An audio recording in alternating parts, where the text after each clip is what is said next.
Good morning to all of our listeners. We welcome you to our 35th celebration for the Martin Luther King Foundation of St. Joseph County. We want to thank our partners and everyone else who's out there listening that helped us with the celebration this year. This year we partnered with the IU Civil Rights Heritage Center, South Bend Heritage Foundation, and Project Impact of South Bend, Indiana. Our entire celebration will be virtual. I learned a new lesson in Zoom presentation, and I'm still learning. The program will be divided into two parts. The morning program will take place from 9 a.m. to 10:15, and the panel discussion from 10:30 to 12 o'clock p.m. The Martin Luther King Planning Committee of St. Joseph County was established in December 1986. Our primary mission is to promote, demonstrate, and facilitate brotherly love, equality, and justice as basic human values. We strive to bring our local community together in a cooperative tribute for the late Dr. Martin Luther King Jr., who represented the aspirations of disenfranchised communities to achieve racial and economic justice. We strive to promote and facilitate higher education in our community by raising scholarship funds for students who demonstrate academic and moral strength as well as financial need. Today, we have given over 400 scholarships to help students in the South Bend community. Dr. Martin Luther King Jr. devoted his life to equality, social justice, economic advancement, and opportunity for all. He challenged us to build a more perfect union and taught us that everyone has a role to play in making America what it ought to be. It's a holiday to reaffirm the American ideals of freedom, justice, and opportunity for all. A day when the community rids itself of barriers that divide it and comes together as one. A day for nations of the world to cease all violent actions, seek nonviolent solutions, and demonstrate that peace is not just a dream, but a real possibility, if only for one day. If only one day each of us serve as a drum major for justice and peace, then we bring to life the inspiring vision of freedom of which Martin Luther King Jr. dreamed. Again, we thank you and welcome you to our Zoom presentation of the Martin Luther King holiday this year. We will have Pastor Hardie Blake from Ardmore Church and Project Impact to do our invocation.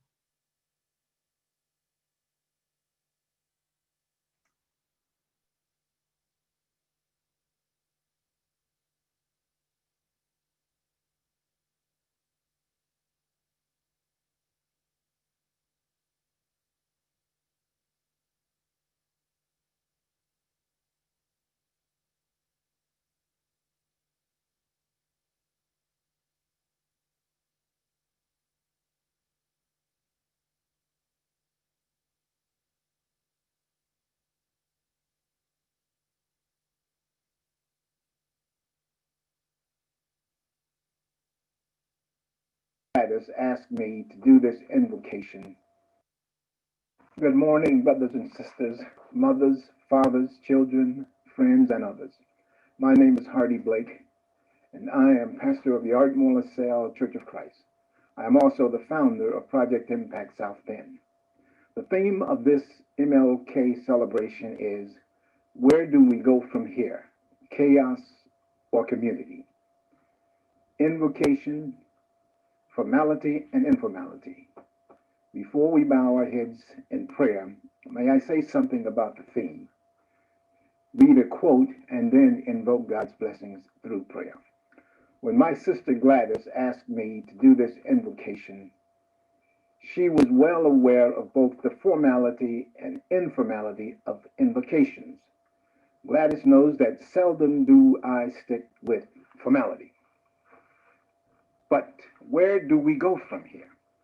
I hear that question being asked by Black people, meaning where do Black Americans go from here? But I know that that same question must also be asked by white people. meaning where do we go from here? We must also ask, where does America go from here? Who is America today? What does it mean when some Americans say we must take our country back? What does ours speak of? And whose country is America? We, both black and white people, and all Americans certainly will go somewhere, and that's for sure. The question again is, where will we go? Will we go forward or will we go backwards? Will our journey be for better or for worse? Will it be for good or for evil? We have many questions, but what we need are the best answers to those questions. To answer with rhetoric without substance is futile and counterproductive. We need answers that come from the wisdom of sound reasoning and the wisdom of sound principles. We need the wisdom that comes from above, as described in the Bible, in the book of James. It describes the wisdom of men from below and the wisdom of God from above. Now, before we do the invocation, I would also like to read a quote taken from a transcript of a talk given by a former guest speaker, Anthony Christopher Godfrey. It was delivered on the Notre Dame campus on May 17, 2009. Christopher marvelously stated, he said, I wanted to see the bigger picture of life.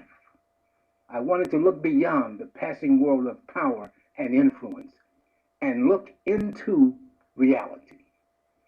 He said, reality is the world God created. I say, yes, my brother Christopher. God created the reality of physicality and the reality of spirituality. Christopher's quote, to see the bigger picture of life and to see into reality requires more than just knowledge. It requires awareness, conscious awareness of reality. There is a certain absoluteness in reality, but our reality awareness often lacks this absoluteness.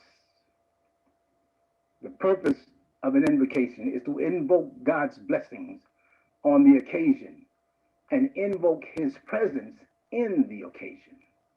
But what difference does it make if God is present, but we have no knowledge of his presence, or if we have no awareness of his presence?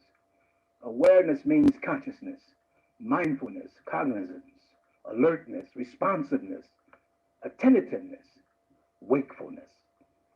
In the congregation that I pastor, we have an acronym called CARP, CARP-G, which stands for Conscious Awareness of the Reality of the Presence of God.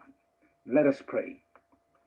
Father in heaven, we invoke your presence and ask you to give us a conscious awareness of your presence in this MLK celebration gathering today. We ask you to bless this occasion. Bless its leaders, its organizers, administrators, the director of ceremonies, Cara Miller Herring. Bless all our special guests and our virtual participants and audience. We ask you to bless our families, friends, neighbors, and others. Bless our keynote speaker, Darryl, his family, and other presenters. Thank you, Lord, for life, love, for inspiration, motivation, and revelation. Thank you for the means of gaining wisdom, knowledge, understanding, and insight through academic education and your word. Truly, you are the light of the world, which you have shown through your Son, Jesus. We have been blessed by your loving kindness in so many ways and at diverse times according to your will. It is impossible for us to fully understand the wonders you have created and that you are performing at this very moment. We owe it all to you, and to you belong all the glory and praise forever and ever. We live because of your love, grace, mercy, power, patience, and forgiveness. Thank you, Father, for the great things you have done as we intentionally recall our memories of the past, both far and near, those that are physical, natural, and spiritual. We are reminded of loved ones who have gone on before us, and of your gifts of life to those of us who remain alive, and of our responsibility to live in peace with one another as far as it is possible with us, and to be faithful to you, faithful to family, and to love one another without the hypocrisy of this world. Help us to use the memories and the failures of our past to promote the potential of the present and the possibilities of the future, and to serve you and to serve family and one another in a spirit of kindness and truth. In Jesus' name we pray and give thanks. Amen. Thank you again. I'm so glad to introduce our Mistress of Ceremony, Cara Miller Herring. She was our Mistress of Ceremony last year, and she is just wonderful and probably a little more at ease with this than me sitting behind this in this Zoom presentation.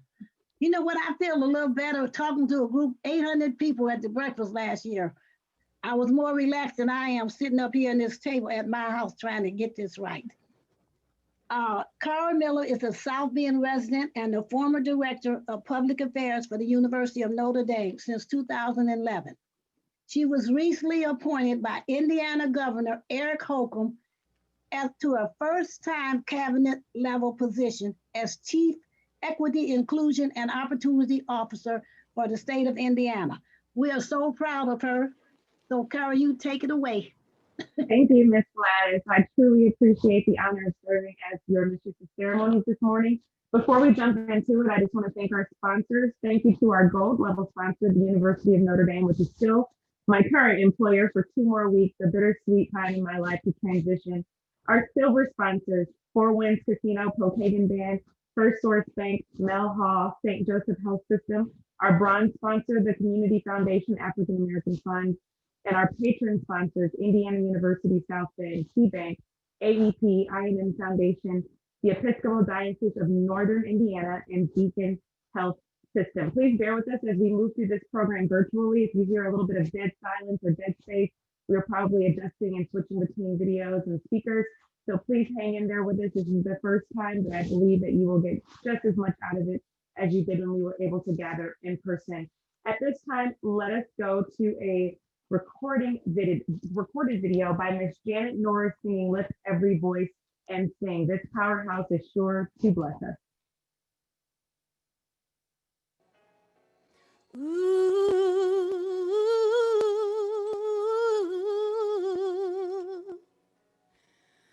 lift every voice and sing till earth and heaven ring. Ring with the harmonies of liberty. Let our rejoicing rise high as the listening skies. Let it resound loud as the rolling sea. Sing a song full of the faith that the dark past has taught us. Sing a song full of the hope that the present has brought us. Facing the rising sun of a new day begun. Let us march on till victory is won.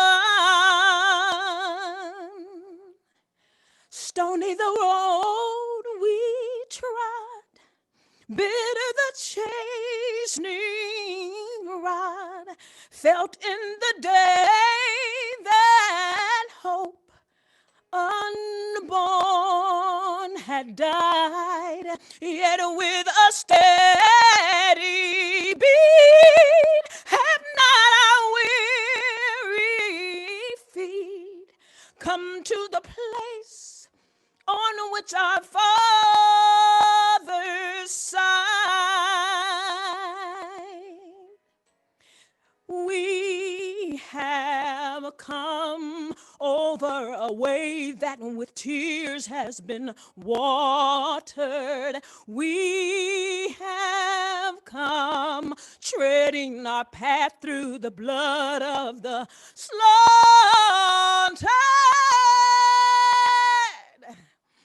Out from the gloomy past, and now we stand at last where the white gleam out from the start is cast. God of our weary years, God of our silent tears, Lord, who has brought us far, far on our way. Lord, it was by thy might you led us to the light. Keep us forever on the path, we pray. Least our feet stray from the places, our God, where we met thee. Least our hearts drunk from the wine of the world, we forget thee. Shadow beneath thy hand, may we forever stand true to our God, true to our native land.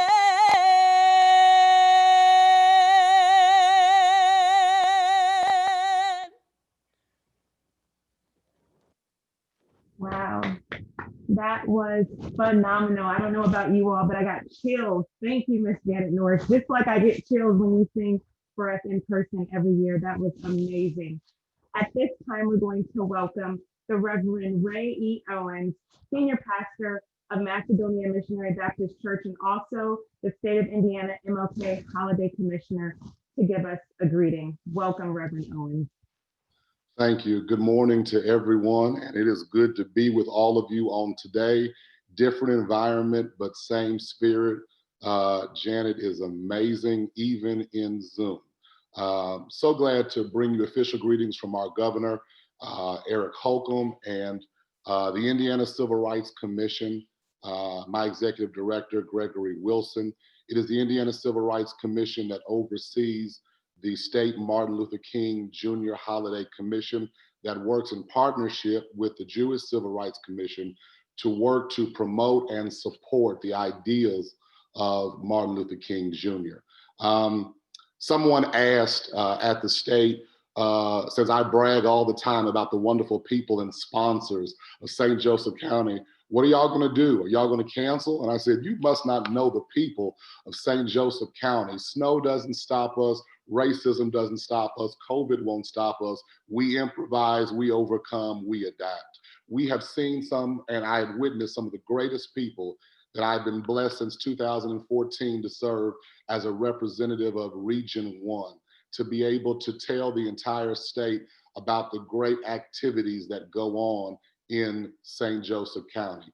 From Gladys Muhammad to Karen White to Lynn Coleman, some of our greatest people have been honored by many governors.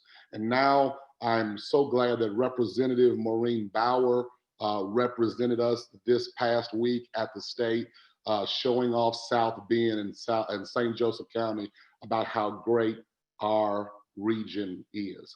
I want to ask everybody to please still participate. There are still activities that are going on. There are many people that are doing things. And maybe this one day will now turn into a year-long movement where we celebrate these ideas. But again, from Governor Holcomb to all of my wonderful commissioners on the State Martin Luther King Commission, I bring you official greetings. God bless you. Thank you, Pastor Owens. It is always a joy to hear from you. You are an amazing leader in our community, and we appreciate you very, very much. At this time, we're going to transition to someone we all know well, and I like to say he belonged to us before he belonged to the nation. We know him as former Mayor Pete Buttigieg, but we now will call him Secretary Designate Pete Buttigieg. He is coming to talk with us about rebuilding trust in America. Secretary Designate, we are so incredibly proud of you and excited to see what your future holds. Please welcome Secretary Designate Buttigieg. Well, thank you so much, Kara. And by the same token, South Bend is proud of you. So congratulations on your new leadership role, as you and I both leave Notre Dame for public service. Congratulations to Miss Gladys on your retirement, although as your leadership of this event reminds us, the idea of Gladys Muhammad retiring is kind of a contradiction in terms. And just warmest greetings and thanks to everyone there. This is the first time I've had a chance to speak to many in South Bend since the whirlwind of the last year. And South Bend is always home, and I have been so proud of the way the community has pulled together in the face of everything that's gone on around us. I want to thank the committee for bringing together this event under such unusual circumstances. I think about gathering for breakfast at the Century Center as we would have been doing 5 years ago or even 1 year ago, with no idea of what this year that has come since was going to throw at us. It would have been truly impossible to imagine what was coming our way. As we speak right now, I'm speaking to you from our nation's capital, under guard in the wake of an insurrection that included white supremacist violence aimed at the literal heart of our democracy. And to me, these times are a reminder that there's nothing empty or routine about our democratic processes, even though we may have become numb to the significance of something like a peaceful transfer of power, because we saw it happen again and again. But it's a reminder that there's nothing routine about it. And there's certainly nothing routine or rote about pausing to consider the legacy of Dr. King, especially at a time like this, knowing that his legacy is not some historical curiosity. It's something we are called and challenged to be part of, especially now, in this season of our life of the country, conscious of what Dr. King himself called the fierce urgency of now. And in those remarks, when he used those words, he also warned us in this unfolding conundrum of life and history, he said, there is such a thing as being too late.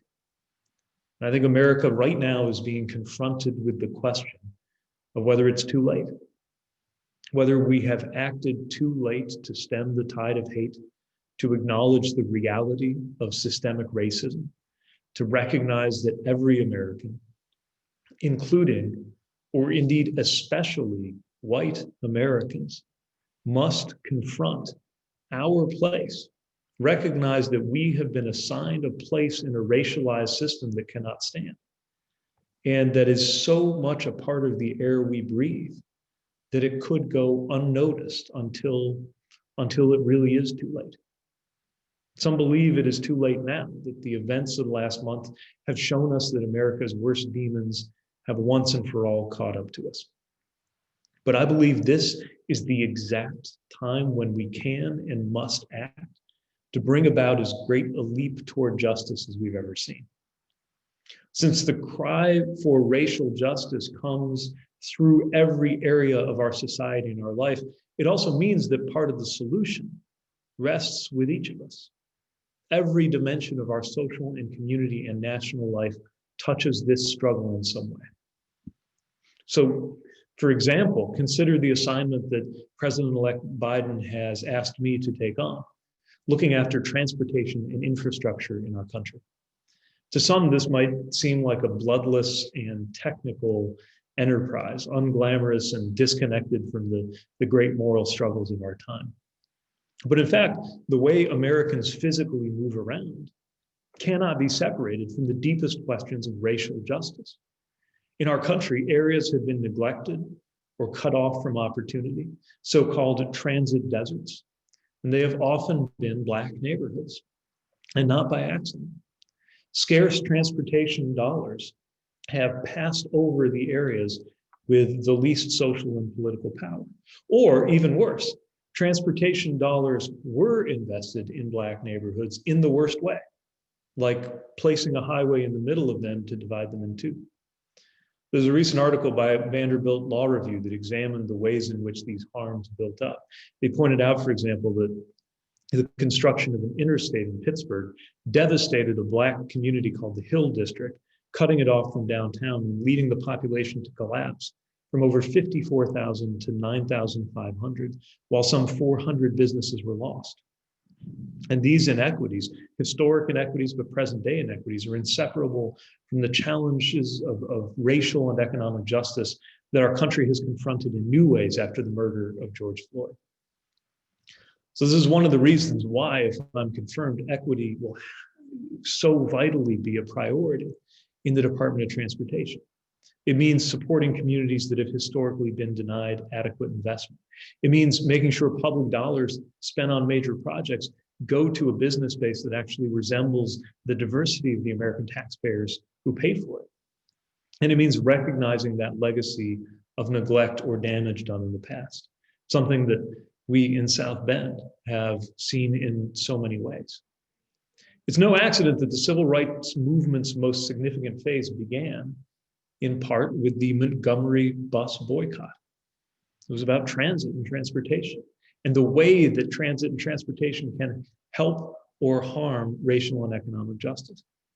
And of course, it's no accident that in South Bend, our tradition of honoring Dr. King has included not only gatherings like this annual breakfast, but the renaming of one of the most prominent streets in our city. As residents in the community reminded me during my time as mayor, as we were working to get it done, there was powerful symbolism in seeing the lit sign of a Transpo bus read MLK Drive, as it now does. We were proud to honor Dr. King and the struggle he represents with the street renaming, with the statue on Main Street, with this day becoming a city holiday at last. But we know the most important ways of honoring Dr. King's call for justice is in what we do. And in this sense, today is a day of action and service, a day on, not a day off, which has been the tradition in our community for decades. I continue to be convinced that in our lifetime, we will live either to see white supremacy defeated or to see it defeat the American project. That is in our hands, all of our hands, in ways large and small. The months that we are living in right now will be remembered, marked no less indelibly on the timeline of the American story than the extraordinary years in which Dr. King taught and preached and led. So today, may we all find ways to do our part, large and small, toward ensuring that our nation can one day look back on these moments, on this season, with the satisfaction that we were part of making that long moral arc of the universe that Dr. King spoke of bend more and more swiftly in the direction of justice. I know that that spirit lives so energetically in the community in and around South Bend, and I will carry that spirit with me everywhere that I go, as South Bend is always my home. Thank you for the chance to join you. Thanks for everything that you do in the struggle for justice, and thank you for carrying forward.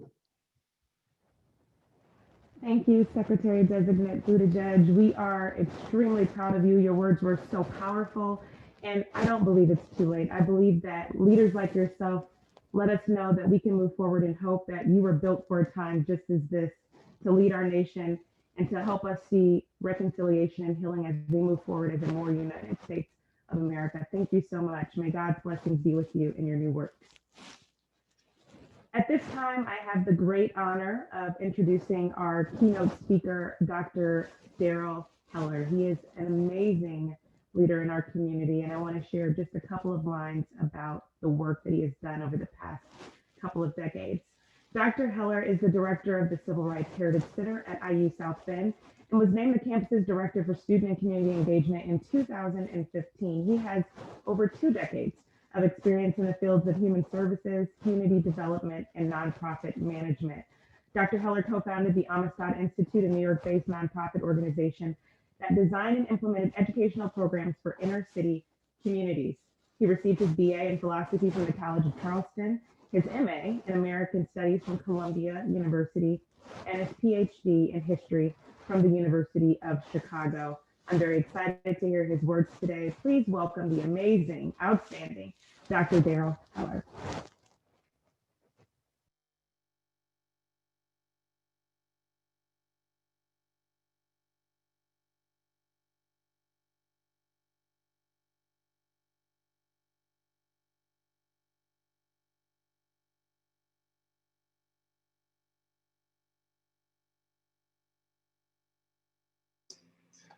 First, I want to say that it's an honor to be able to speak to you for a second time as part of South Bend's annual Martin Luther King Day celebration. I especially want to thank Gladys for giving me the opportunity to share a few words with you today. I want to thank Dean Brenda Phillips and Chancellor Susan Elrod from IU South Bend for making it possible for me to come back to South Bend. It felt very much like coming back home. And lastly, I want to thank George Garner, my friend, my brother, my colleague, and partner at the Civil Rights Heritage Center. Much of what we do could not be done without the work that he does in the background. He's actually running our tech today, which is an essential part of our work. 4 years ago, I spoke from this platform, and the theme was Reclaim the Dream. Then, the country was at the cusp of a major transition.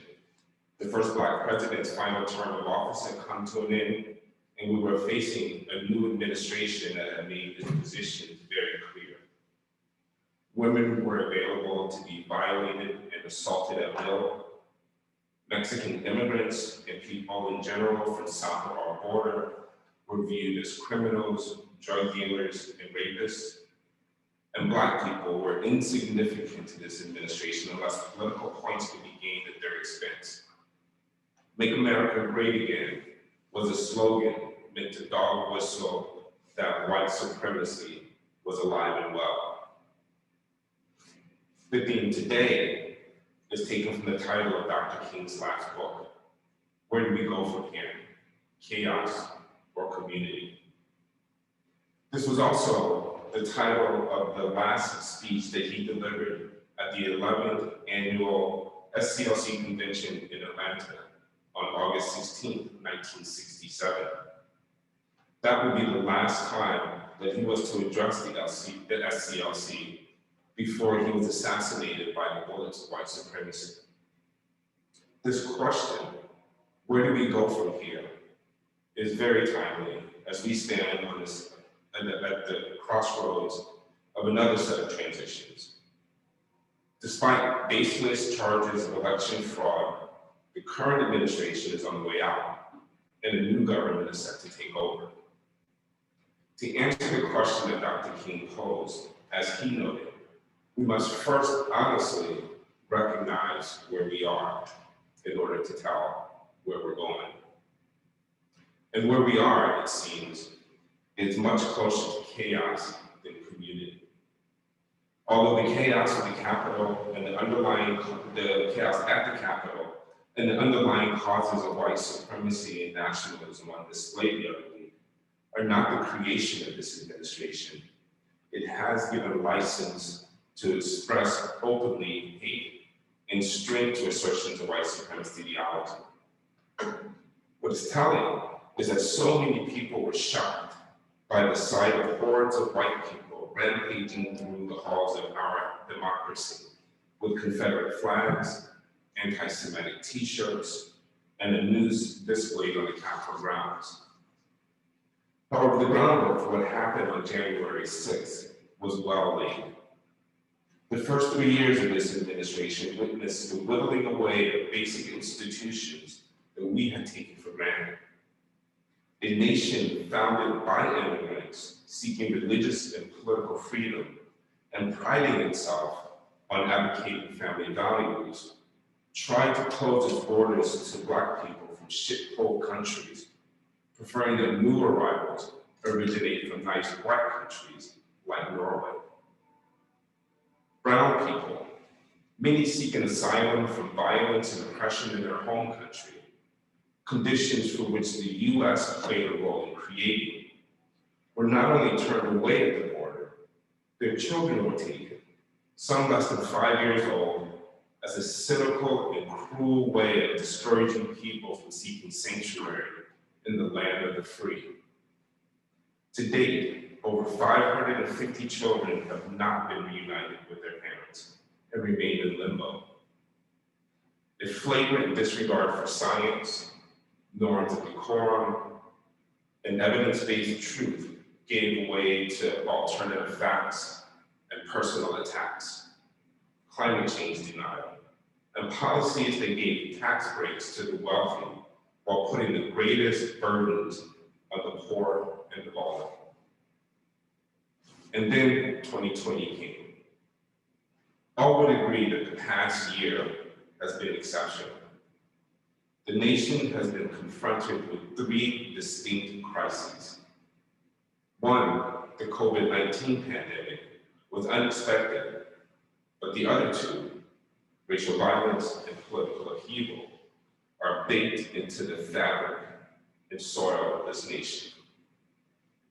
In March of last year, we began what seems still to be an interminable quarantine because of COVID. Millions of people lost their jobs and businesses were forced to shutter their doors. Over 390,000 people have died, and many more will carry long-term health issues. And while the virus is indiscriminate in who becomes infected, Black, brown, and Native people have been disproportionately affected, both in cases and in death. And this speaks to the crisis of racial violence and political upheaval, both of which are familiar, but each taken to a new level. The public execution of George Floyd was displayed on screens around the world as Officer Derek Chauvin knelt with all his weight on Floyd's neck. We watched for 8 minutes and 46 seconds while Chauvin casually kept his hands in his pockets, making the act especially cruel because of the callousness in which he took Floyd's life. It was particularly horrific in the context of the pandemic, and our isolation gave it a heightened resonance because we were essentially a captive audience, watching in disbelief and rage. In spontaneous uprising, hundreds of thousands of people took to the streets. The dream that King spoke of in 1963 had long turned into a nightmare. The killing of George Floyd demanded that we wake up. In response, according to some polls, some 23 million Americans participated in anti-police brutality and political protests last year. And as if this wasn't enough to bring us to the breaking point, we have had to deal with a narcissistic megalomaniac who was willing to destroy the nation rather than give up power. The spectacle taking place in Washington is but another warning that America must get its house in order. And whether we want to admit it or not, race continues to be the thread touching all of these crises, whether it's the disproportionate mortality rate from the virus to Black, brown, and Native peoples, the outright execution of Black people by state actors, or continuing efforts to disenfranchise or discredit Black voters with spurious claims of fraud. Taken together, all of this has left many of us very tired. Where we want to go from here is back to something resembling normal. Most of us realize that things won't ever be the same after this extraordinary year, but we do hope that a new normal will right the ship, get us back on an even keel so that we can go back to our lives as we knew. And this all makes sense. We are in the midst of trying times. Our hope is that the new administration will, if not fix the damage that has been done over the past 4 years, at least place us firmly on a path towards recovery. However, I want to caution us from going there. I do not believe we can afford to go back to normal, or even to a new normal that bears any resemblance to the old normal. We cannot and should not settle for normal as it has been for much, if not all, of the history of this country. Where we go from here needs to be better, more honest, more just, and more inclusive. Normal is the times and space in between crises, like the time in between the killing of 9 Black church members during their Bible study at Mother Emanuel AME Church in Charleston, and the massacre of 11 Jews at the Tree of Life Synagogue in Pittsburgh. Normal is the lull between the uprisings in Ferguson, Baltimore, Minneapolis, and Seattle. Normal is also Black infant mortality rates twice that of whites, and Black students underachieving in underfunded schools. The problem with normal is that it is what makes crises and flashpoints possible. Normal is continuing to live in the lie that this is a just country where everyone is treated equally and has equal value before the law and society. The lie is that in this country, justice is blind, and hard work will always bring you material rewards. We must move beyond lying to ourselves and our children. To do so, we have to move into uncharted territory and look at how things really are and not be deceived by self-congratulatory rhetoric that reeks of hypocrisy. You see, we talk about King as a man to admire, but we seldom heed his advice or dare stay with him all along the full arc of his journey. We applaud the young minister who reluctantly became the face of the bus boycott in Montgomery in 1955. And we embrace the man who shared his dreams on the steps of the Lincoln Memorial in 1963. And we congratulate the man whose steadfastness saw the passage of the Civil Rights Act and the Voting Rights Act in 1964 and 1965. However, by the end of 1966, horrified by the war in Vietnam, dismayed by the riots in Watts, bruised by the death of Northern racism, and exposed to the unfettered violence he experienced in Chicago, King realized that something more revolutionary was needed. The times then were changing as they are now. It was this king who asked the question, where do we go from here?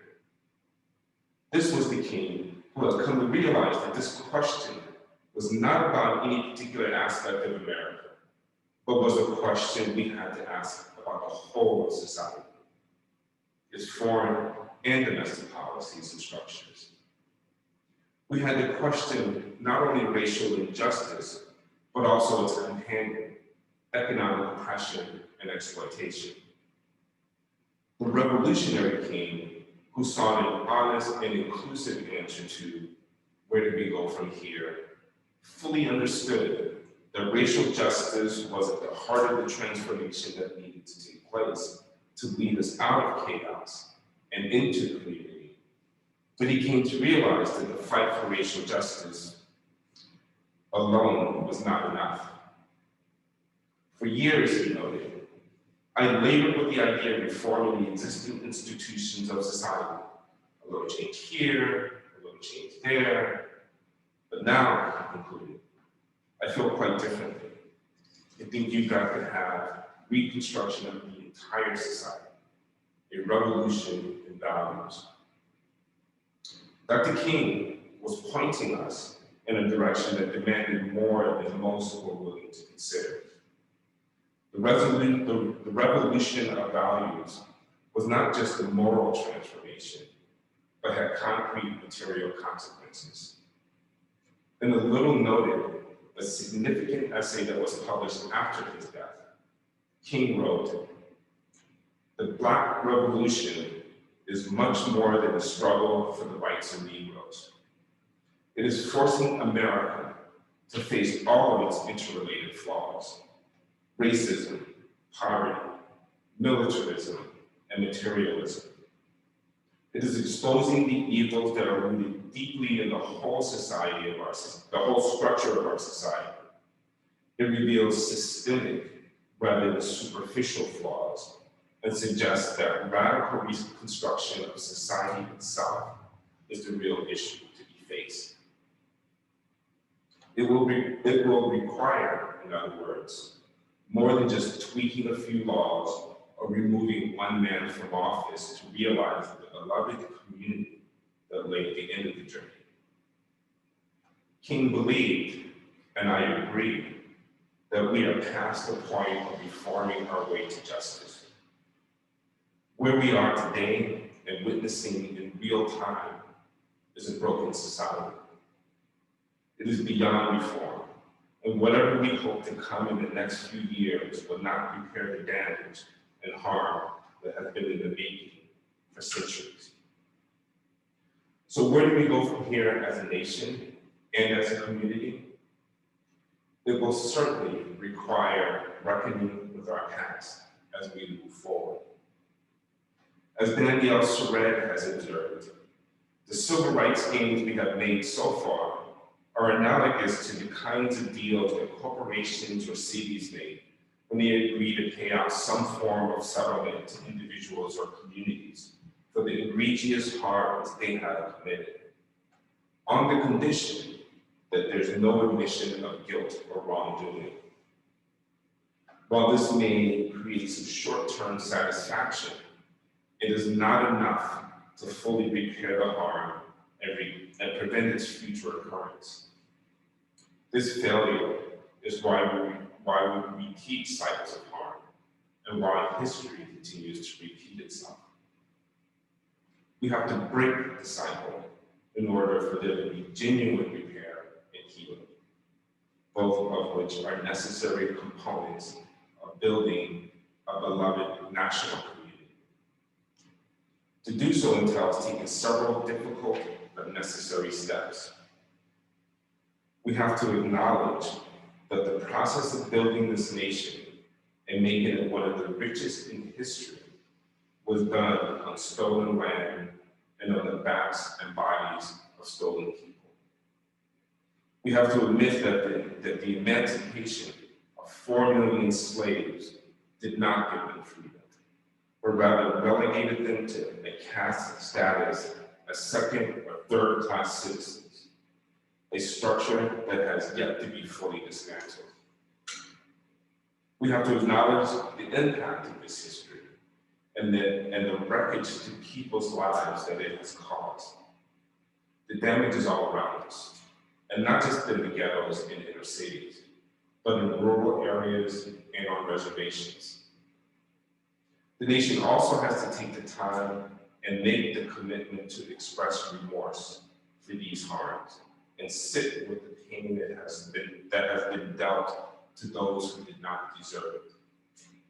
We must apologize, but not just with words, though they are important, but by deed as well. Which brings us to the critical step of making things right. Doing what we can to repair the harms done. Some call this reparations. Those who have been through 12-step programs call it making amends. What this looks like will have to be decided through discussions and conversations on local and national levels. But the need and desires of those harmed must be centered. And finally, but just as importantly, we have to make the changes and transformations necessary to ensure that we do not repeat these harms. We have to take seriously the radical reconstruction of society that King recommended. In order to have the difficult conversations that are necessary to chart our way We have to be grounded in a common understanding of how we got here and who we are. We must amend our historical narrative to incorporate the full truth of what built this nation, the shameful as well as that which makes us proud. As it stands now, the whitewashed history we tell leaves everyone brainwashed. And we must act. Words and good intentions are not enough. I will begin with just saying or asking, where do we go from here in South Bend? We will hear more of a discussion in our panel. But what we need here, as well as nationally, is to reform our police and criminal justice system. The passage of the Community Police Review Board ordinance is a positive step, though ultimately we must re-examine the entire structure of policing itself. Likewise, St. Joseph County Board of Public Health declaration of racism as a public health crisis is heartening, although community health needs have to be restructured to eliminate the disparities in health outcomes for Black and Brown people. We have yet to have a community-wide discussion on the history of redlining and restrictive covenants that is at the root of generational poverty for many families in the Black community. We have not faced a history of job discrimination that relegated Black people in South Bend to the lowest paying, dirtiest, and most dangerous jobs in a booming industrial town, thereby ensuring that Black people, as a group, would remain at the economic fringes. Neither have we, as a community, taken the steps necessary to really end segregation in public education. How is it that this school district is still under a consent decree with the Department of Justice? The resolution to these and other injustices also requires a radical reconstruction within this community. As King said, these are revolutionary times. We are at a point in which we all must become revolutionaries if we are to create a world worth leaving to our children. Thank you.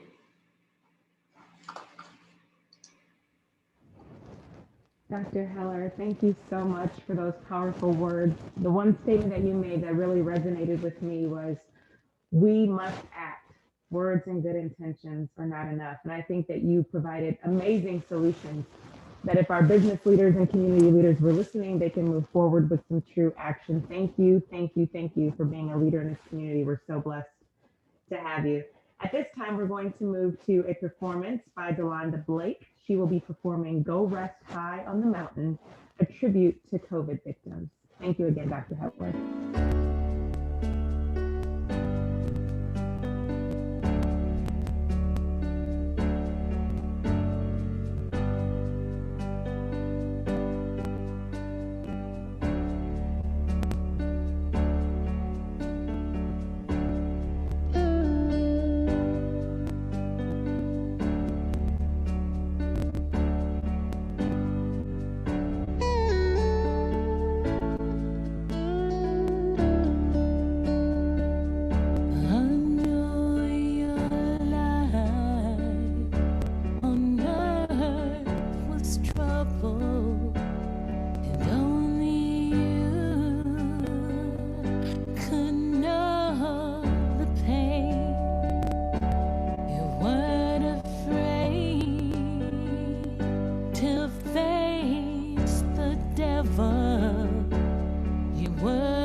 The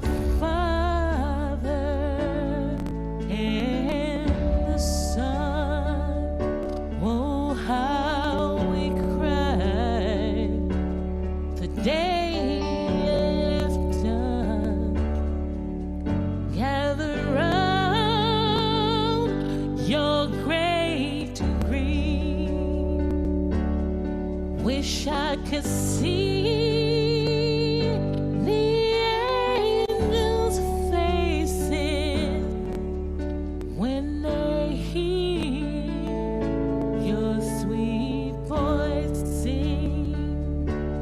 To go rest high on that mountain, 'cause son, your word on earth is done. Just go to heaven, shout for the Father and the Son. Precious Lord, take my hand, lead me on, help me stand. But I am tired, I am weak, I am worn.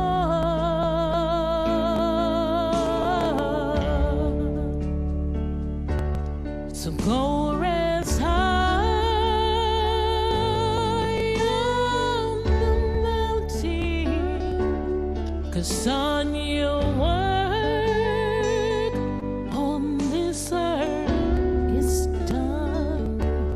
Just go to heaven, go to heaven, shout love for the Father and the Son.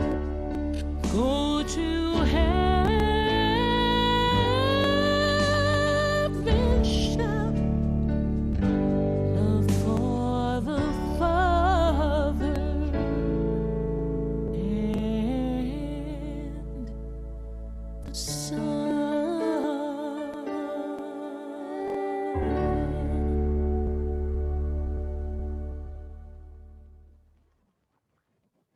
Thank you, Delonda Blake, for that performance. Our hearts and thoughts are with so many in our nation who have been impacted by COVID-19.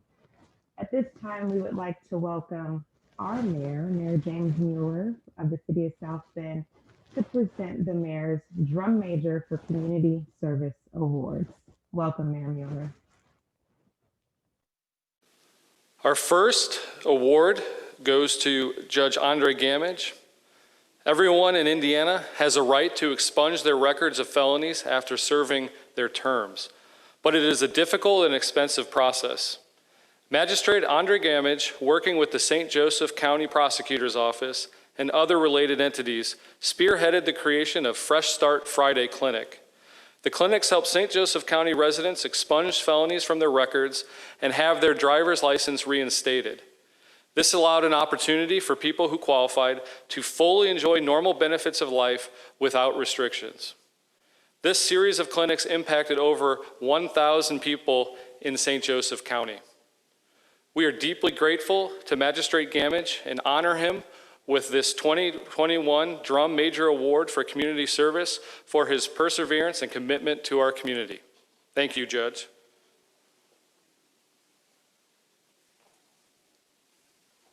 Congratulations. Thank you,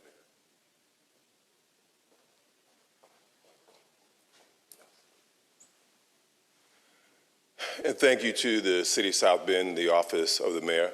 I accept this award on behalf of the community, for this was truly a community effort that included the St. Joseph County Prosecutor's Office, the rest of the judiciary, Barnes and Thornburg Law Office, University of Notre Dame Law School, a community effort that those of us who came together to provide a service, a needed service, to be able to help the lives of those in our community. I truly believe that this effort has not only helped those individuals, but has also helped our community, made our community a better place, given people an opportunity to get better jobs and get better places to stay. You should also know that this effort has been greatly successful. We will continue the effort. It will be better, it will be more efficient, and we will continue to serve people in this community get more expungements and more reinstatement fees. And I thank you for your help, and thank you to the community, and also thank you to the city of South Bend.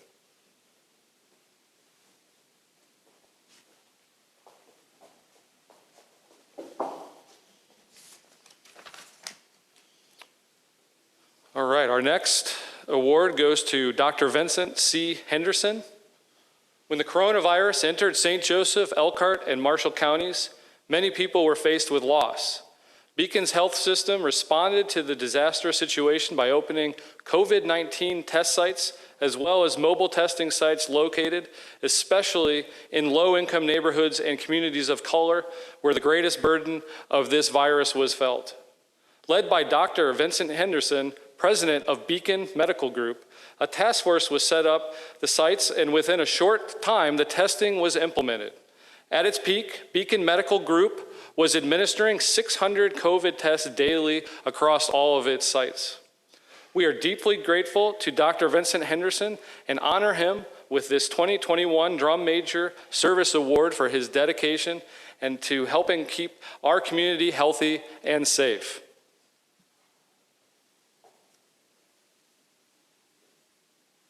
Thank you, Doctor. Thank you.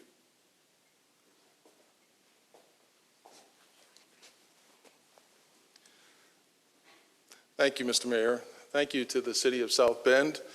I would like to tell you that I had a small team, but I didn't. I had 8,000 folks at Beacon that helped this process come to full fruition. We are now shifting from testing to vaccination, and we want the same effort, if not even greater, to make sure that we vaccinate the community to keep our communities safe. I would like to thank all the folks that made this possible, way too many obviously to name. I'd like to thank the mayor and the rest of the community for this honor. Thank you.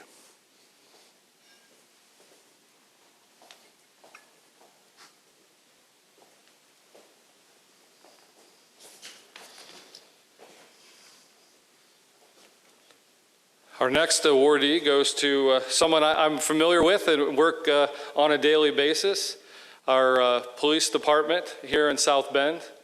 And 2020 was a difficult year across the city and country, and our first responders and our police officers responded in kind to the challenge, as well as on a daily basis has taken up the ambitious goal of my administration to truly make us a leader in 21st century policing and a leader in community policing, and as we reform our public safety systems.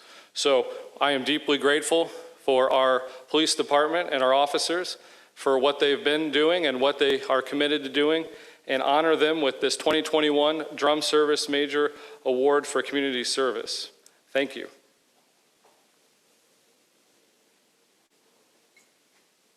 Chief? Thank you, Mayor. Appreciate it. You got 5 minutes speech, or what do you got? Shay relegated me to less than 2 minutes. Okay. So yeah, I'm actually usually never at a loss for words, but I am at this moment. It's not often that we get recognized for doing what we do 24/7, 365.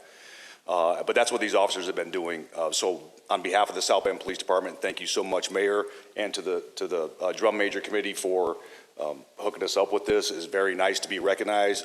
And on behalf of all the women and men at the South Bend Police Department, our thanks and our hearts go out to you as well.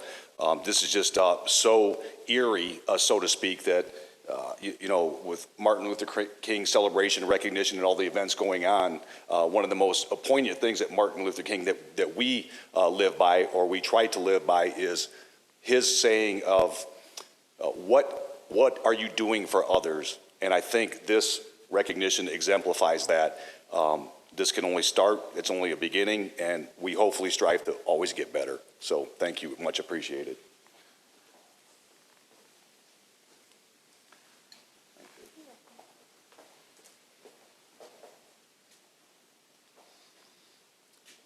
Our next awardee is also familiar to our community and also persevered through the very difficult year of 2020 on the front lines of fighting the COVID-19 pandemic.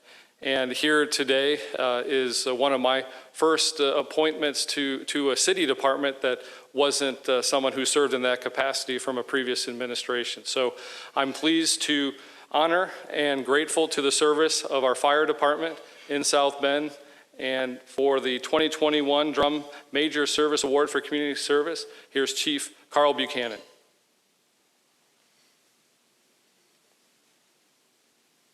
Congratulations.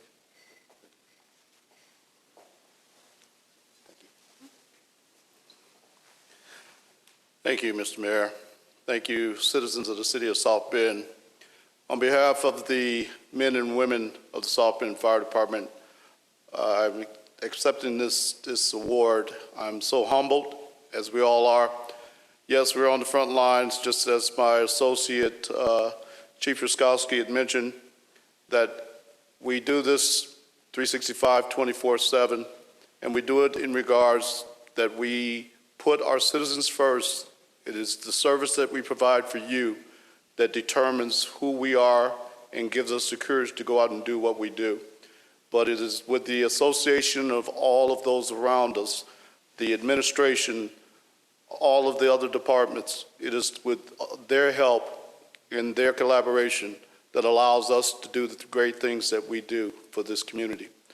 So I am deeply, deeply honored and privileged to accept this award on all of the men and women of the South Bend Fire Department, from the firefighters to our EMS billing assistants, to our administrative assistants, to our community paramedics, to our paramedics and EMS personnel out there on the streets every day, and to all my assistant chiefs and chief staff members. I couldn't do this by myself, and none of us do it alone. We all can only do it with the assistance of everyone else around us.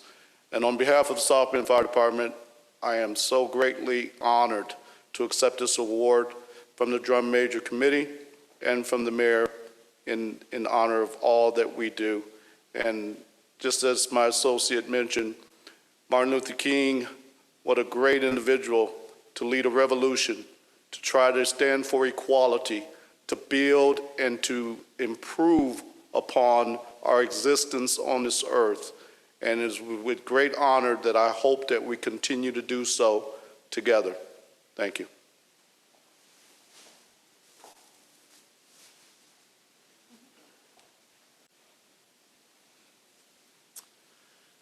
And now our final awardee is a familiar face around the community and one who's led a team that served our community well through a very difficult year on the front lines through the COVID-19 pandemic, as well as a leader in community policing and building that relationship between our law enforcement community and our residents. And without further ado, I offer this Drum Major Community Service Award to Sheriff Bill Redmond.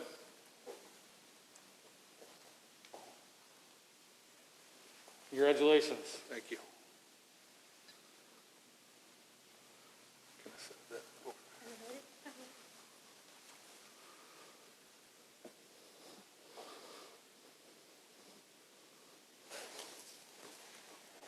Thank you, Mayor Mueller. On behalf of myself, my administration, and the men and women of the St. Joseph County Police Department, I humbly and with extreme gratitude accept this prestigious Drum Major Award.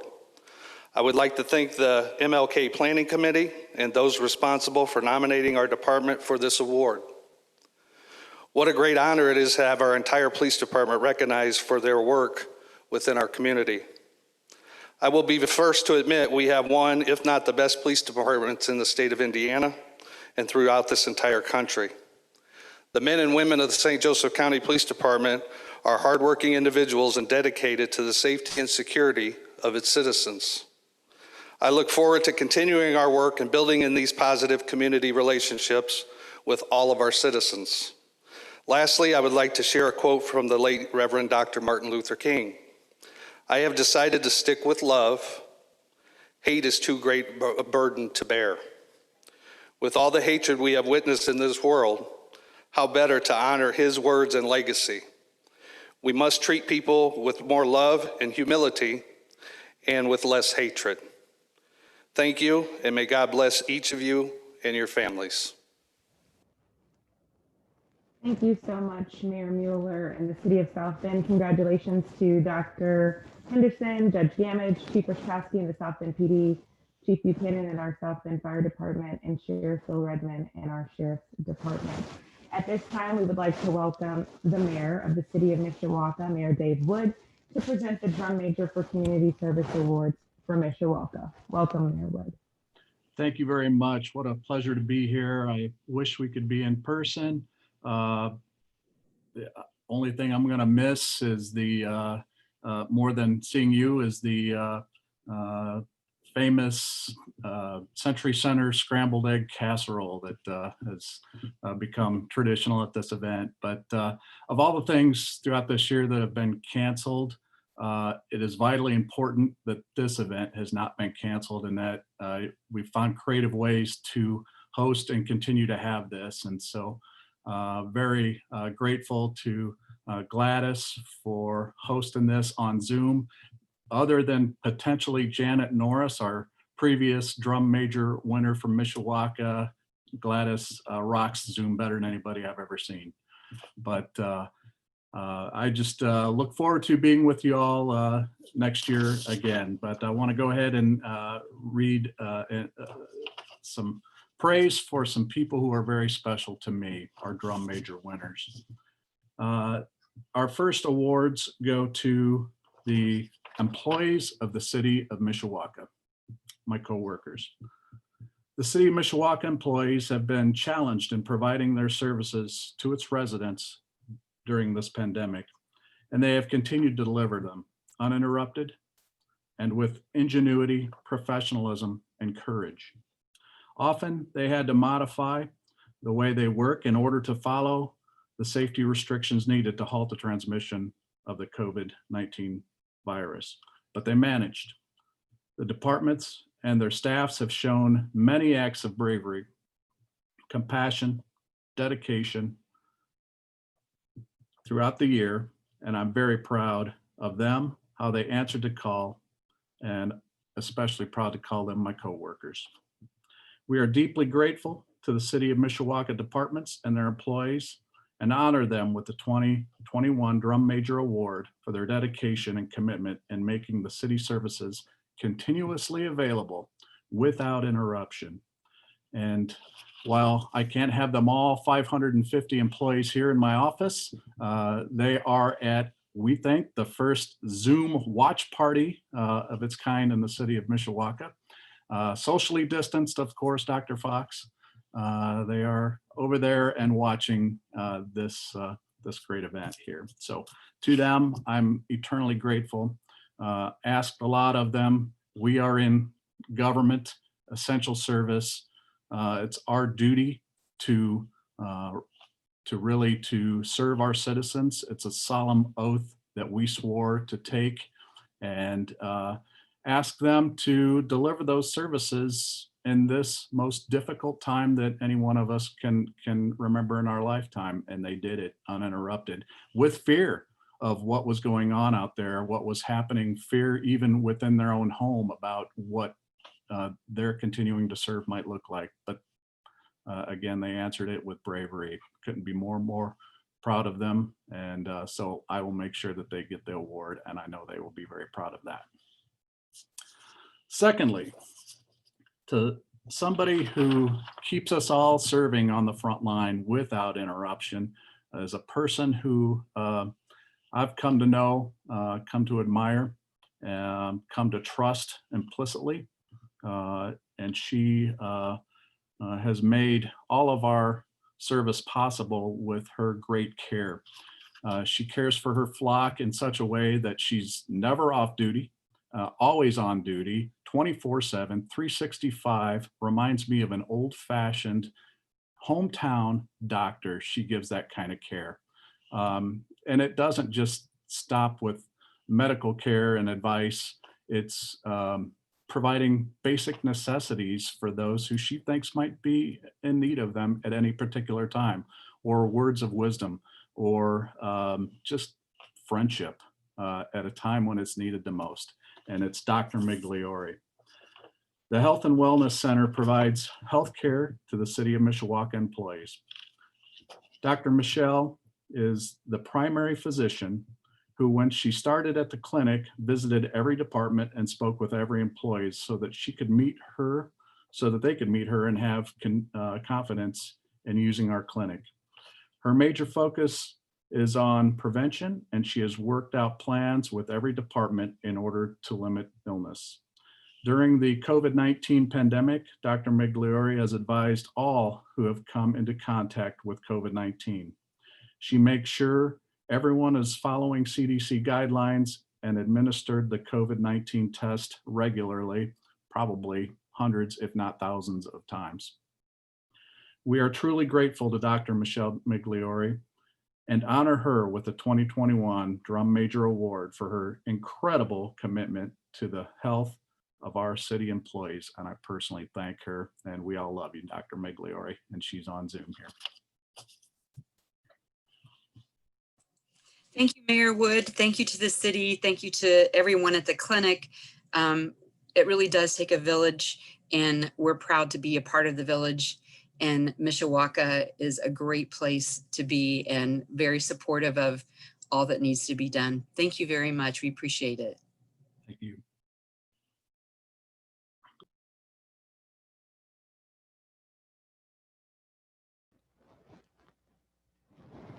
Mayor Wood, thank you so much for the presentation of the honorees today. Congratulations to the city of Mishawaka for their great work, and congratulations to Dr. Migliore. We appreciate all you do to care for our community. Thank you, Mayor Wood. At this time, I would like to introduce Randy Kelly, the son of Roland Kelly. He is the head of the school at the Montessori Academy. Lynn Coleman with Let's Turn It Around, and they are going to present the Roland Kelly Award.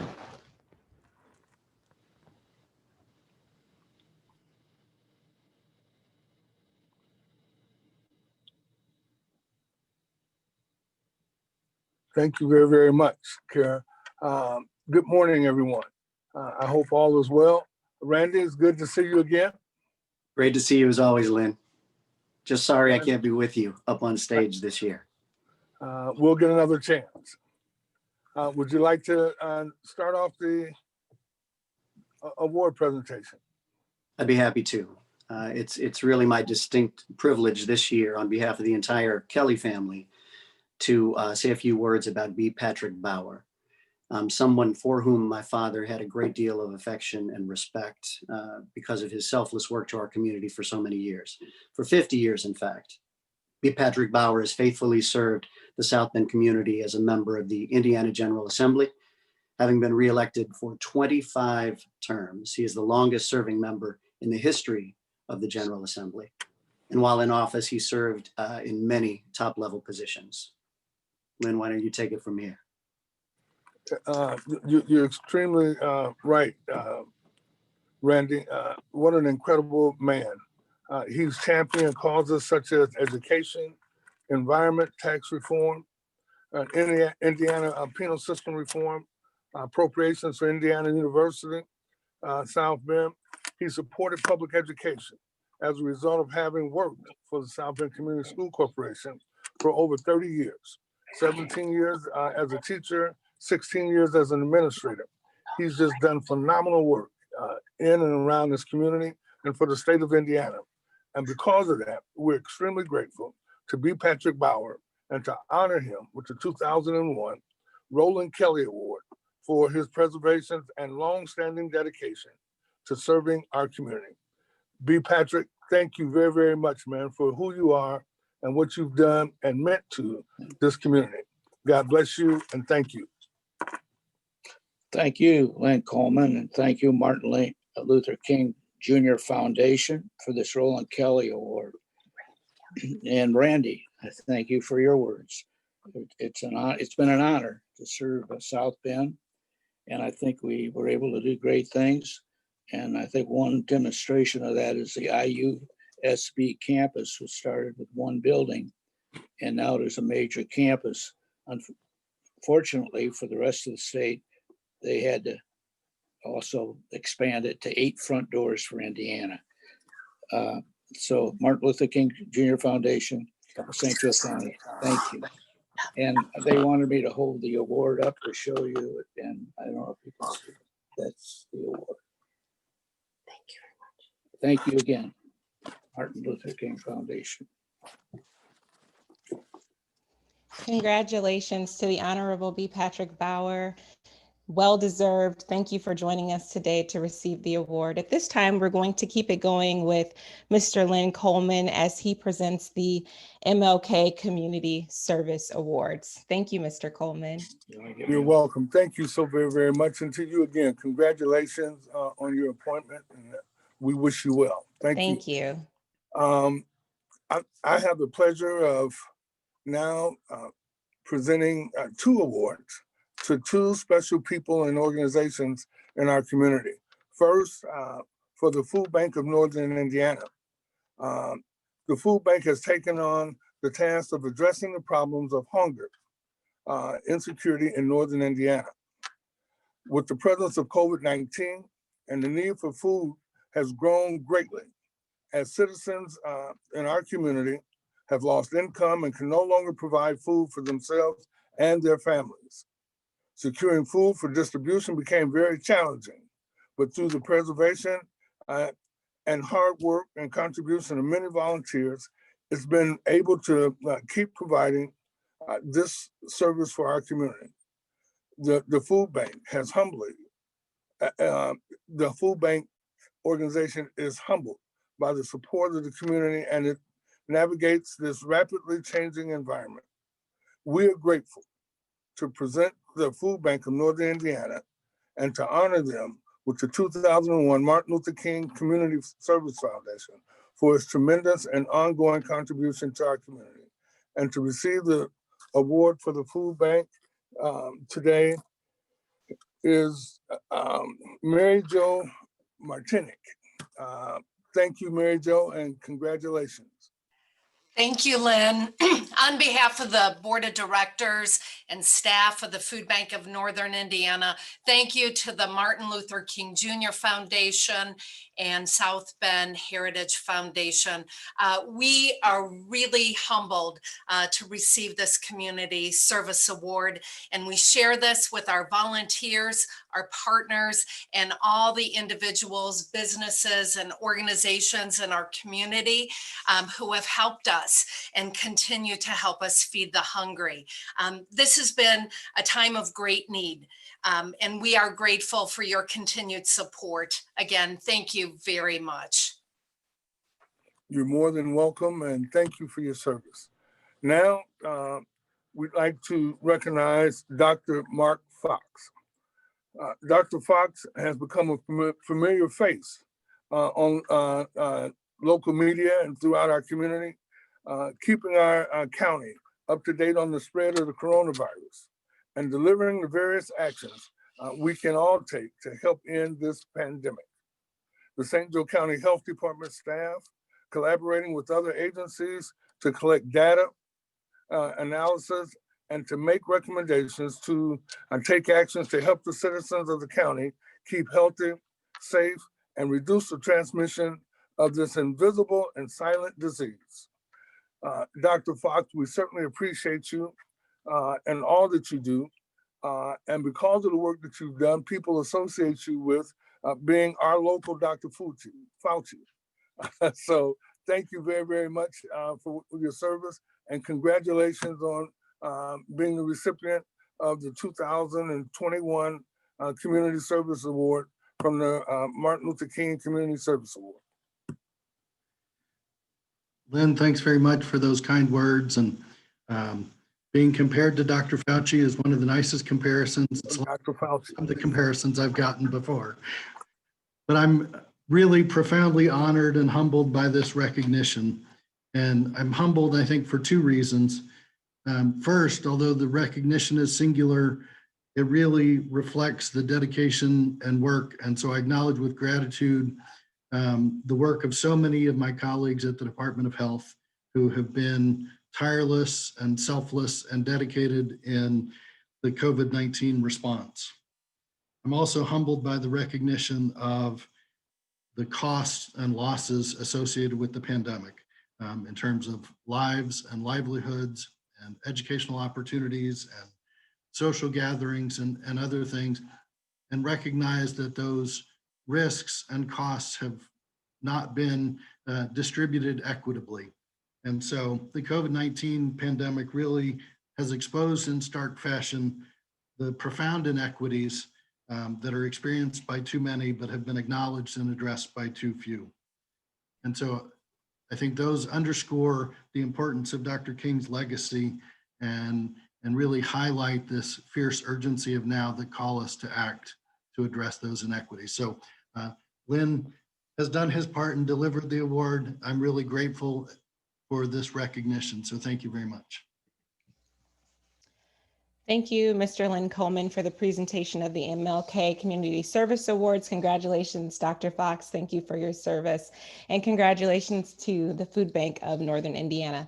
Thank you. A quick shout out to my friend Ramona Bethany, who let me know that my microphone was caught in my hair and I sounded a little bit muffled this morning. I apologize for that. We have two performances that are going to end out our morning. The first will be a performance by the South Bend Symphony Orchestra, and the second performance will be a song called Rise Up, being sung by Miss Makeda Grier, accompanied by DelShawn Taylor. After those two performances, the next voice you will hear will be that of Miss Gladys Muhammad to close out the program. And I just want to say a very quick thank you to George Garner and Brad, who've kept everything going behind the scenes. Also to Jessica, we really appreciate everything that you've done behind the scenes to help this run smoothly this morning. God bless you all. Peace and blessings to everyone. Happy MLK Day. Please enjoy these two performances. Hello, everybody. I'm so happy to make this brief presentation to you to celebrate Martin Luther King Jr.'s birthday. I'm going to present two works by two very important African-American composers and performers that many people don't know of. The first is Horace Weston, a free man, a free African-American man born to free parents in Connecticut in the 19th century. Now, Horace Weston was a musical genius, and most of us don't know his name today. He was a virtuoso banjo player, and in 1873, he actually went on tour with a presentation of Harriet Beecher Stowe's great Uncle Tom's Cabin, and he provided the incidental music. He received rave reviews worldwide for his virtuosity. Anyway, he was recognized by European awards many times over, making him the first black man in Europe to receive such awards. He was a wonderful composer, wrote lots of music for banjo, and this is one of them, the Birthday Party Waltz, written in 1883, and it became one of his biggest hits. It just shows you a wonderful Viennese style that he kind of grasped onto through his musical studies. George Weston's Birthday Party Waltz.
So as you can see, I think a very charming piece of music.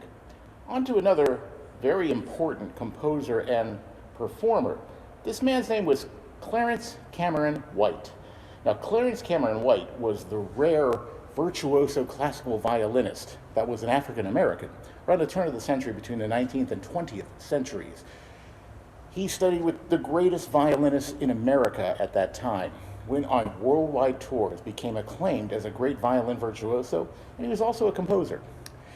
He had a deep, heartfelt connection with being the child of slaves with the generation before him that went through so much suffering.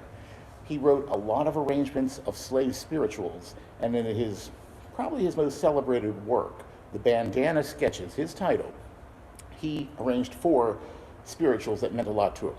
And I'm just going to play an excerpt from this one, a great spiritual, Sometimes I Feel Like a Motherless Child.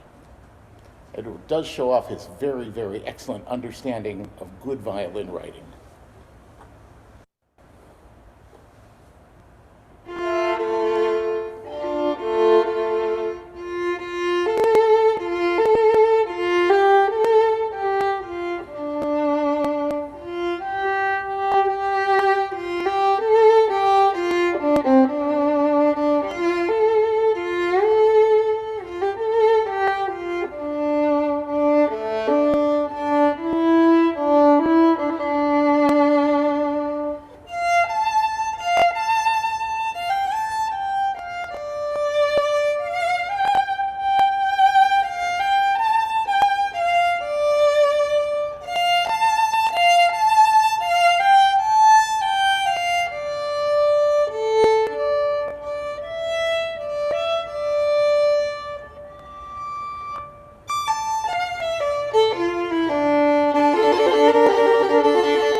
Thank you. So go ahead, look up music by Horace Weston and Clarence Cameron White, 2 excellent, excellent geniuses of music of the African American Society. Thank you very much.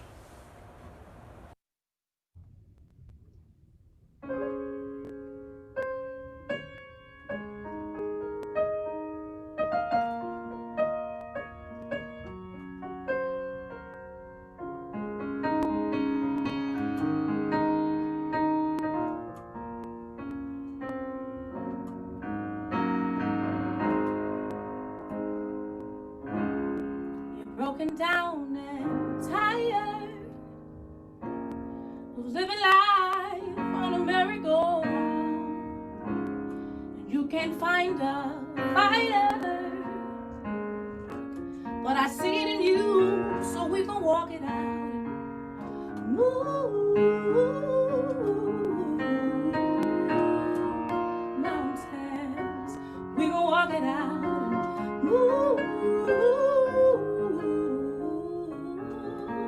mountains, and I'll rise up, I'll rise like the day, I'll rise up, I'll rise unafraid, I'll rise up, and I'll do it 1,000 times again, and I'll rise up, high like the waves, I'll rise up, in spite of the ache, I'll rise up, and I'll do it 1,000 times again.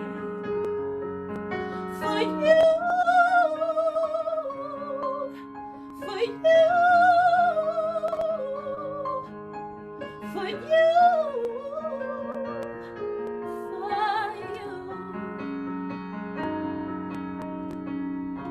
When the silence isn't quiet, and it feels like it's getting hard to breathe, and I know you feel like dying,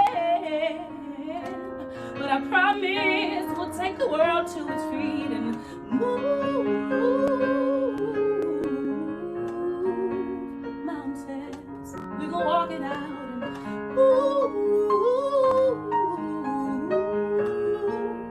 mountains. And I'll rise up, I'll rise like the day, I'll rise up,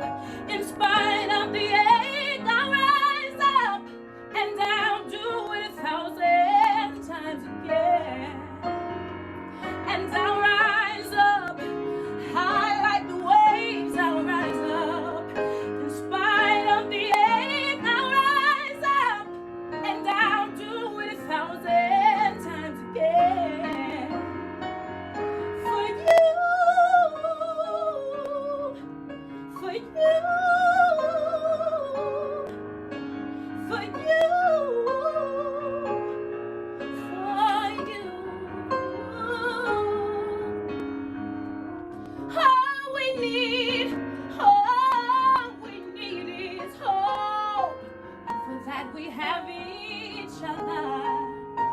And for that we have each other. And I'll rise up, rise like the day. I'll rise up in spite of the ache. I'll rise up 1,000 times again.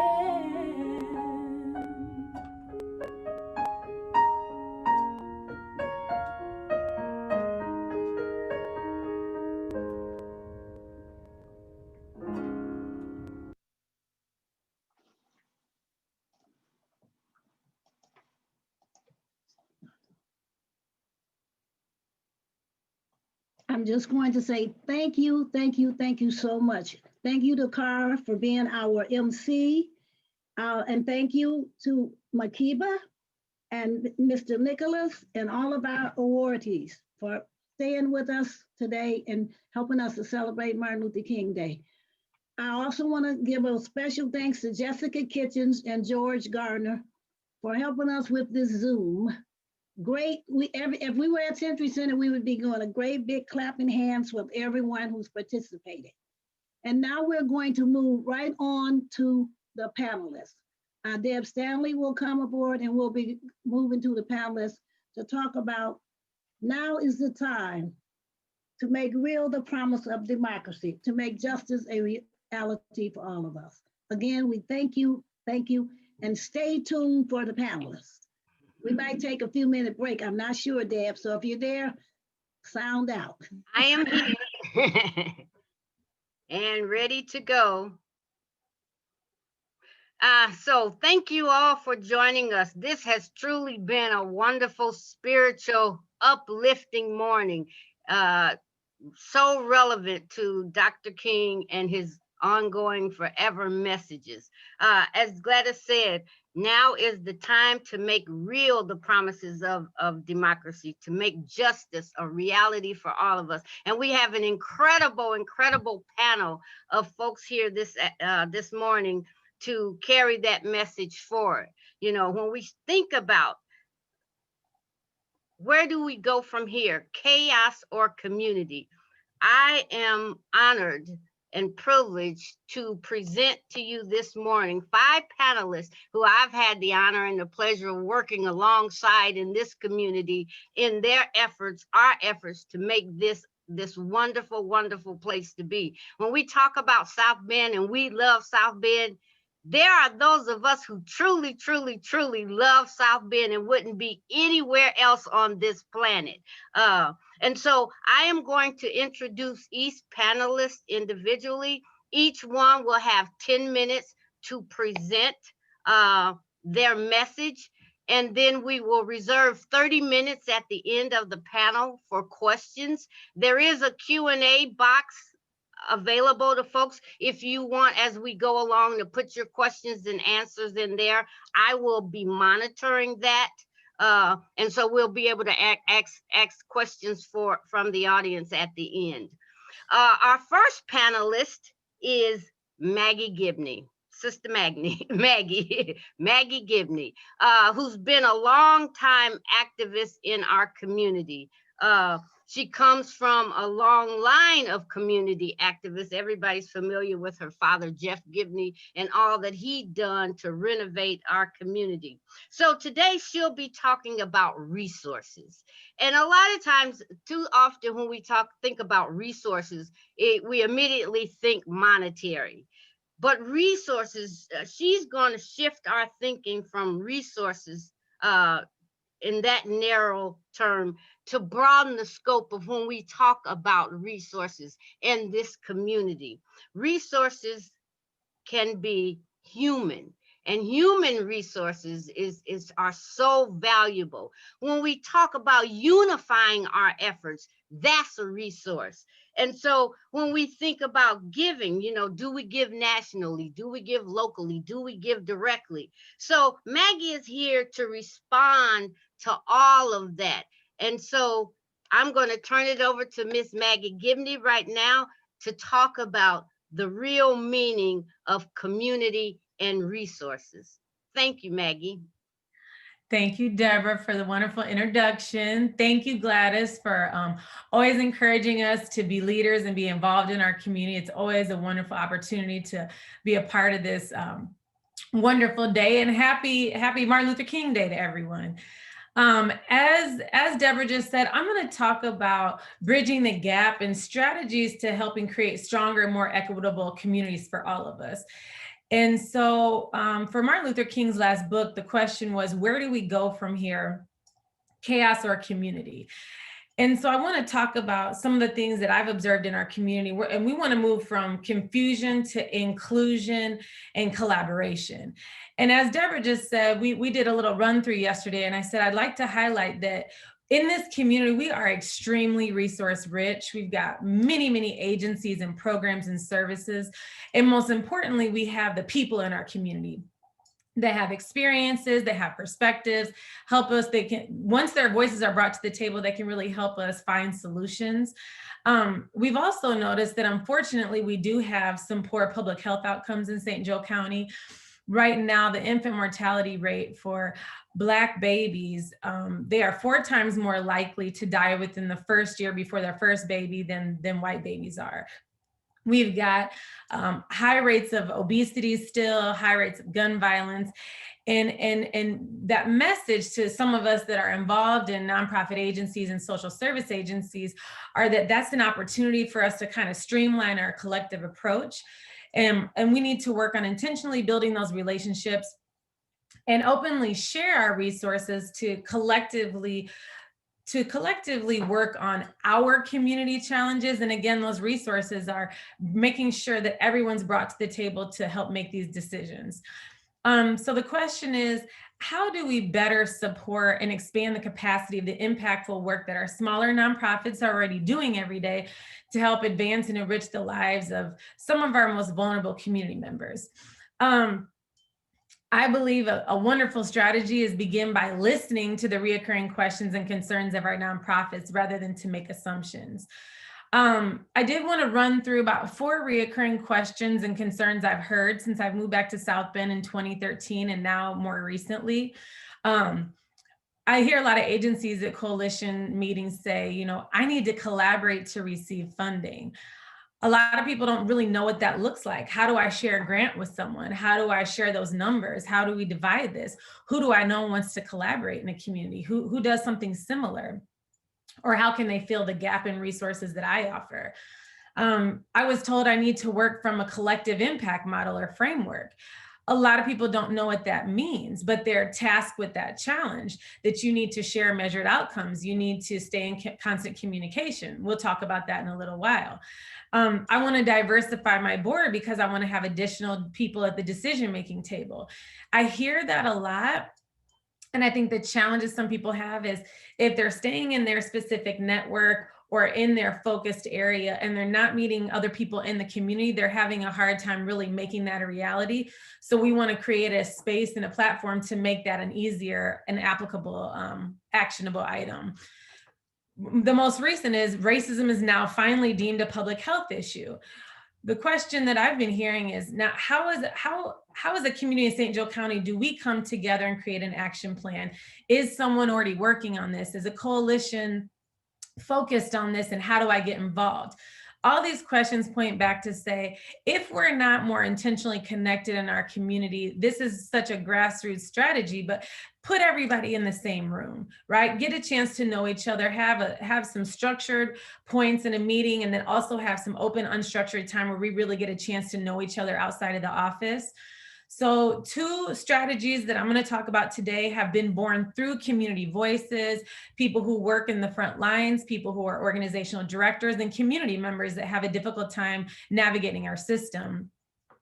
1, we need to utilize a centralized digital networking and referral community-facing platform. And I'll describe that in just a moment, what that looks like, what that means, and what the benefits are. The other one is to create a monthly nonprofit and funders educational breakfast. Many people love this idea. They'd love to have funders and nonprofits get together, community members to have a better understanding on how to navigate our system. We're just looking for Someone needs to spearhead this effort, fund this opportunity, hire someone to coordinate this.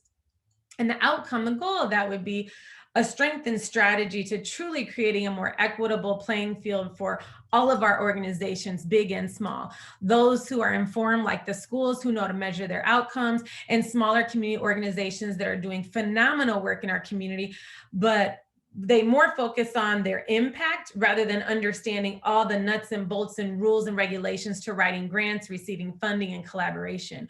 We need to educate them through networking, collaboration, and funding opportunities. Not make it so hard to get there. So we're going to talk about strategy 1. Agree on a centralized digital network and referral community-facing platform. We need a neutral organization to kind of run this, whether it's the library, City of South Bend, Health Department, maybe United Way, who knows? And we need to educate, or Beacon, we need to educate people on the benefit of updating their information for both the end user and community partners. If we really want to empower individuals on how to navigate our system and be able to receive services, we need to teach people how to do that on their own, because they're not maybe always necessarily, as we've seen with COVID, going to be able to get to an appointment really easier. If they have multiple children, they're busy that day. How can they navigate the system on their own? And we want to make this process more attractive and accessible for organizations to update their information. So making a call out to all of our coalitions in town.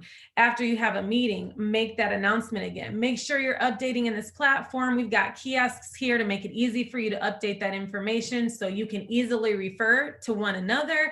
And you can also navigate programs in our community so you can identify if we have any gaps where there may be some repetition.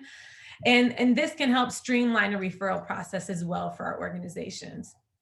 We really want to help those frontline workers be able to understand the system. And we do have a platform in place in South Bend, and it's 211 through United Way. 211 through United Way has done a phenomenal job in the last year or two. We worked with them intimately. I was at a practicum there at United Way for the last, I was there almost 2 years. And we gave them feedback from our community partners who worked on this to say, can we create a referral? They made that happen. Can you add a portion where we can talk about programs and what's required before someone gets to the appointment? That's now an option as well. But the tools are not strong enough unless you as an organization find it as a priority to update your information. So that is a call out for organizations to take that role to make sure they update that information and that we are all on the same page in our community. The second strategy is the monthly nonprofit and funders educational breakfast. The goal here is to intentionally improve and strengthen the relationships and communication and the resource sharing process. Again, how do I meet someone in the community? How do I receive funding? How do we share voices? We need to do this to collectively solve our challenges together, not just on one agency or not just in the community, but working together as a team. Ideally, there's going to be a rotation of nonprofits, funders, and educational component to this breakfast. The nonprofits will present the work they do, the programs and services they offer, and their intended outcomes. They'll share their interests in collaborative efforts so other people in the room can hear how they'd like to collaborate, their dreams and their capacity. Possibly they'll have the opportunity to connect with another partner at that breakfast. If additional funding is needed, say it out loud. State why and possibly have a chat with the funder that's there in the room or set up a meeting later. And there's your opportunity to talk about any board openings that you have and what you're looking for someone. The invitation to funders are for them to openly share and present what they have previously funded in the past and what they want to fund in the future. What outcomes are they looking for? What impact do they want to make? Provide that sign-up sheet for one-on-one meetings. And now it's your opportunity as a funder to learn about what other funders are interested in. Build relationships from that collective impact model that you're asking or requiring nonprofits to do, and apply that towards your funding strategies. Possibly create a coalition for funders to identify how you want to streamline that process for agencies to apply for and receive funding easier. Simplify that process for the agencies that are doing the work.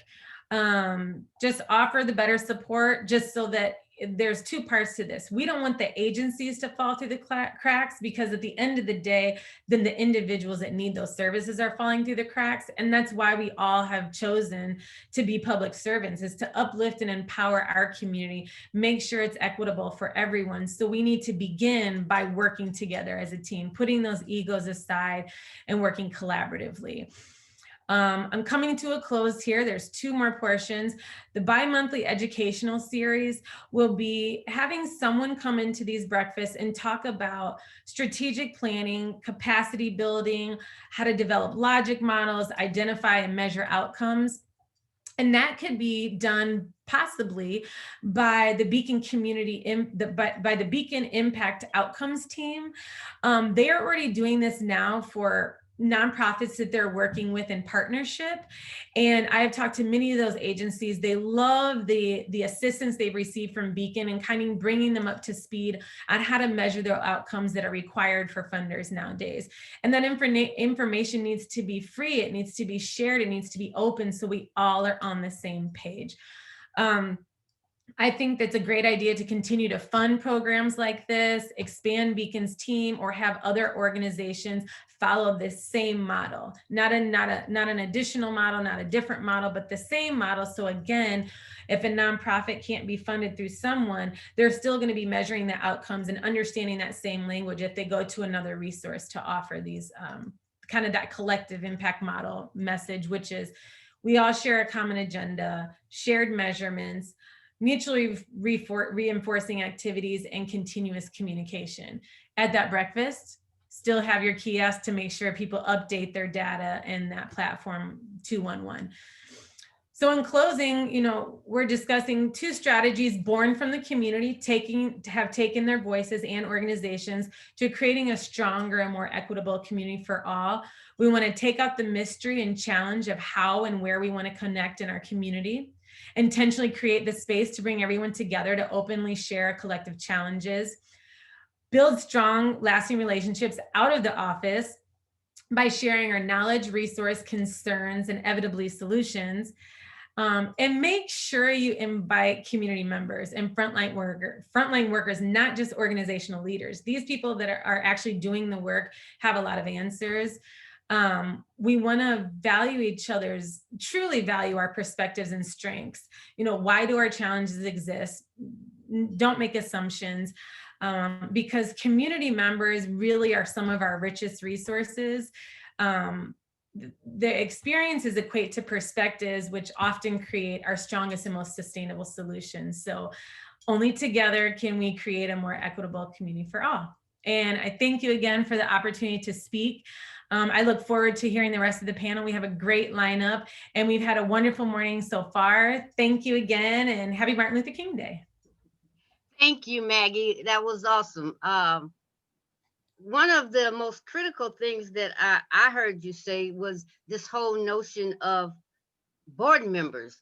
That is a struggle for a lot of small not-for-profit. How do I identify, find board members? So if there could be some place where folks who wanted to serve could be listed, that would be wonderful. So thank you again, Maggie. Very informational. Our next presenter is Juan Constantino.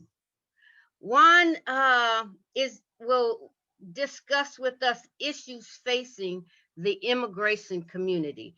And that whole notion of immigration is very, very interesting. For the last 4 years, we've just heard nothing but negativity. We've seen some very inhumane policies being enacted. But as Darryl talked about in his presentation, we are living on stolen land that was stolen from people. If we understand the Americas, the very first peoples on this continent were African. Next came Asians. So by the time that Christopher got here, it was Europeans were just the last to discover the Americas. And so, as my mother says, we need not fear immigration, especially from Mexico, South America, because as my mother says, those are just folks reclaiming their own land. And we still see people, especially like right here in our own community. It was mentioned earlier about dismantling the consent decree, because it is the Latinx community is being used. They are being counted as white to maintain these unjust, inequitable systems within our educational system. So again, I offer to you Juan Constantino to talk to us about how we create community amidst the attempts to keep us separated as people. Thank you, Juan. Yeah, thank you, Debra. And it is such a pleasure to be on this panel today, and a happy MLK Day to everyone watching and everyone participating. I'm with La Casa de Amistad. We're a youth and community center located on the west side of South Bend, Indiana. And our center is there to empower the Latino Hispanic community through educational, cultural, advocacy services that are welcoming for everyone. And one of the things that we wanted to highlight today, and then I wanted to talk about, were some of the issues facing the immigrant community. We could go all day, we could talk about a lot of different policies and issues, but we'll focus on just a handful of them, and then we'll talk about ways that you can help support our local immigrant and Latinx community, and practical ways to get involved, especially at a time where we've been in a pandemic, when we've had an administration that has put in hateful rhetoric towards many folks, particularly immigrants, and has put in place policies that aren't welcoming to immigrants. So as one of the four pillars that our talk about is that our community faces is a lack of access to resources, particularly federal resources. So in the time of pandemic, when so many of us are dependent on our government to push out policies or stimulus support, or as we look to get snacks, to get food stamps, or as we lean on our healthcare systems, or as we look to continue to pursue our education in the midst of a pandemic because we can't afford to go to college. These are some things that immigrants simply don't have access to. So in the time where maybe one or two head of households lost their job, you may want to lean towards and apply for food stamps. But if you're an undocumented immigrant, you can't access that federal program. If you get stuck having to go to the hospital or even the ICU and get hit with a high bill and you have no insurance, what that could do economically to your family could be catastrophic. But undocumented immigrants wouldn't have access to Medicaid. Or as a student, as I was when I was graduating high school back in 2012, looking at how to be able to pursue my college career, I was looking at so many different options, but was completely bounded by what my options were because I didn't apply for federal aid. I couldn't take advantage of programs like 21st Century Scholars. So let's look at our students here in our community, here in the city of South Bend, through our corporation, our undocumented students who are applying for college, but can't take advantage of programs like 21st Century Scholarships, can't take advantage of federal funding from FAFSA. And then how do we support our students? As foundations, what policies do we put into place for students to be able to take advantage of scholarships? Are we saying that they have to be a resident or citizen of this country? Or is it open to anyone? And then why are you even putting that restriction in place? Another thing that has been heightened throughout this administration, these 4 years, and just language that's been put towards immigrants particularly, is calling them illegals. And that immediately puts forth a hateful rhetoric and starts the conversation in that way. So for someone to call me an illegal would immediately criminalize the person I am and take away who I am as a human being. So then advocacy efforts such as the No Human Being is Illegal campaign that La Casa launched at the beginning of 2017 would allow us to start a conversation and advocate for undocumented immigrants, here in our community. Tell us that this is a welcoming community. Let people know that folks can not be illegal and that they are human beings and that we're here to support them and that this is a welcoming community. Another thing I want to talk about that is particularly facing our undocumented immigrant and Latinx community are the ways our families and our community constantly lives in fear because of our status. From having mixed status families where the parents are undocumented, to maybe their kids are DACA recipients, to their youngest siblings who were born here in the United States of America.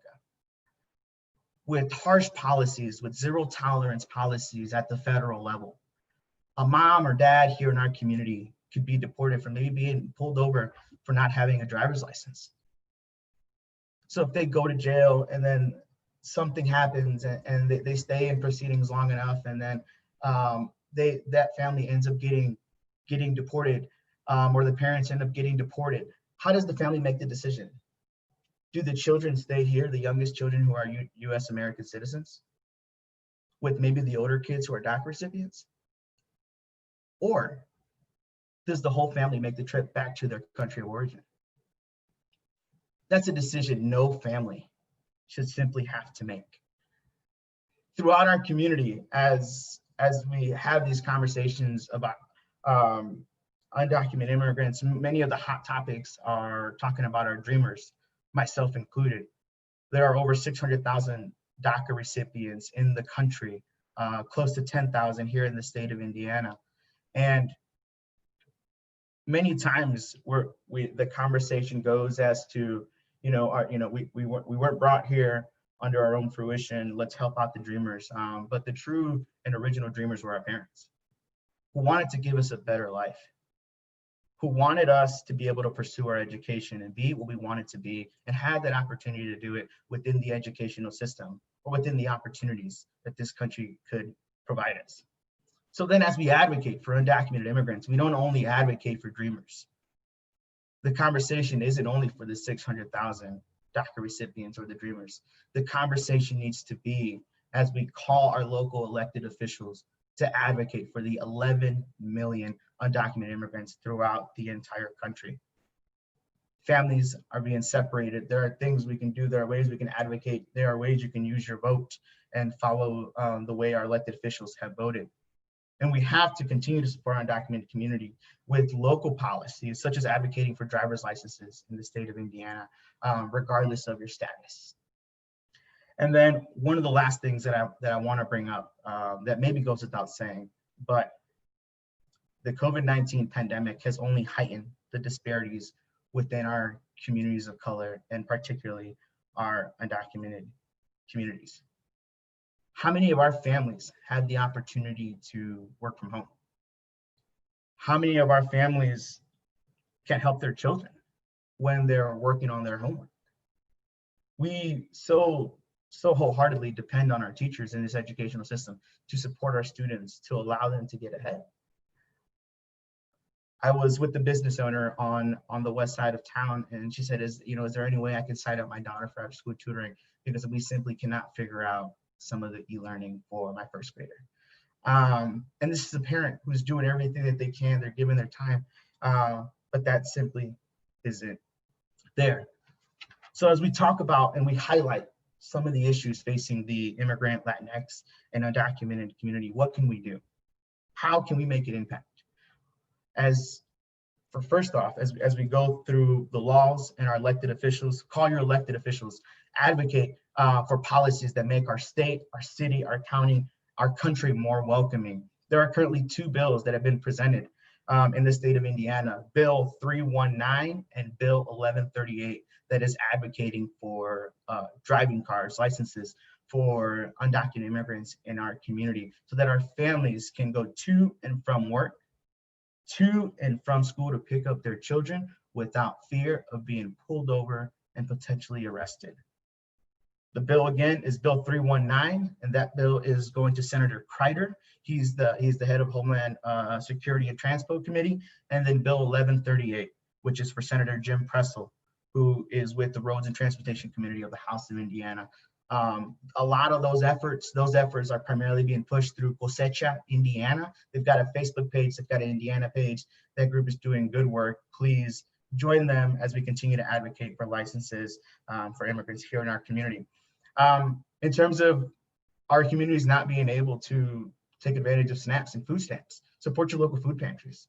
The food bank in Northern Indiana was on the call earlier, and they were honored today. Let's continue to support our local food banks, and then continue to bridge some of those disparities here in our community. Being able to identify yourself as a person is such a key issue, and being able to do everyday things. So in 2017, the South Bend ID program was launched, so that every single resident that lives in the city of South Bend can identify themselves, to simply maybe do a background check so they can participate with their children's activities in school, to go to a food pantry, or to simply go to a clinic. So I urge you yourself to get your own South Bend ID, or even sponsor an ID. And then lastly, as we advocate for immigrants in our community and their legal process, look at those organizations that are supporting them, advocate for them, sponsor a case, sponsor a student, and volunteer at places that are making this impact. I thank you all for this opportunity to be able to speak, and I'm looking forward to the rest of the Q&A and our other panelists. Thank you so much, and happy MLK Day. All right, thank you, Juan, for a wonderful, wonderful presentation and a reminder of just how miseducated we all are by our educational system. Could you please do us a favor and put those bills, Bill 319 and Senator Kreider and Pressler's name in the chat box for us, so that we, again, and when we're looking for solutions, somebody to call to ask them to sponsor something for us, we'll have that information. Absolutely. I'll do that, and I'll put their phone numbers on there. Thank you. Okay, great. Thank you. All right, next up we have another powerful member of our community, Sharon McBride. She is the executive director of St. Joseph County Community Corrections Ducombe Center, as well as the 3rd District Council member. And she's going to talk to us about challenges facing citizens who are returning to our community. She'll also mention to us some of the advances that have been made and how we can help their transition from incarceration back to community a lot smoother. Again, I would ask and urge everybody who has questions to put them in the Q&A box. I'm trying very hard to filter them out of the chat box, but it would be much easier if all questions were in the Q&A box. And so I turn it over now to Sharon McBride for her 10 minutes of fame. Thank you. Thank you, Debra, and to the panel and everyone, especially Gladys Muhammad. Happy MLK Day to everyone. Just want to say briefly, I've been the director of St. Joe County Community Corrections for 11 years, and want to definitely give a shout out to the Honorable Charlotte Pfeiffer, who was the first director and African-American female leading community corrections. We were one of the first in the state of Indiana to have a work release and home detention unit that started in 1982. And it is an alternative to incarceration for low-level risk offenders. So one of the things that I'm very proud to be a part of is being a director of community corrections, and briefly want to talk about some of the chaos to community, or the barriers that we face. Just a few, unfortunately, being Black in America, we have always been disproportionately treated throughout our history. And shamefully so, over the 50 years that Martin Luther King fought for us, continue to fight for our freedoms and equality in education and our economic social status. And to date, we're still fighting for those same justices and freedoms. There are some things that we can do to help with people's reintegration and reentry back into our community to help them become productive citizens. And I just want to touch on some of the chaos and then some of the community endeavors that we can take. I'm on the adult side, but I know that there have been some disparities on the juvenile side as well. I believe that there have not been any referrals from the JJC to the school corporation this year. And I would hope that we would get more collaboration between the criminal justice and the school corporation, that we can help some of our kids at a younger age. And also, I know we talked about removing some of the SROs from the schools. They don't have to be police officers, but we definitely need to have trained staff inside the buildings to assist our kids as well. So now moving forward to the adult side of community corrections. Some of the barriers that we face is employment. Over the 11 years, I've been fighting to have employers locally buy into hiring our offenders when they're here. That will not only increase, the tax base, but it would give people livable wages. It would give them a sense of worth and that they belong in the community. We are one of the same. We are all in this together and in our community. They deserve a second chance and they deserve an opportunity to work. So one of the barriers we've had, I have a reentry team at Ducombe Center that helps try to get them ready for jobs. We're partnered with Goodwill. We're partnered with TriPack, Elkhart Plastics, but we have to transport all the way to Milburn and Indiana and Goshen and Elkhart just for work. So one of the things that we can do as a community is to hire locally and to allow them an opportunity to stay in the community, stay close to family, and have a better quality of life. Another barrier is housing.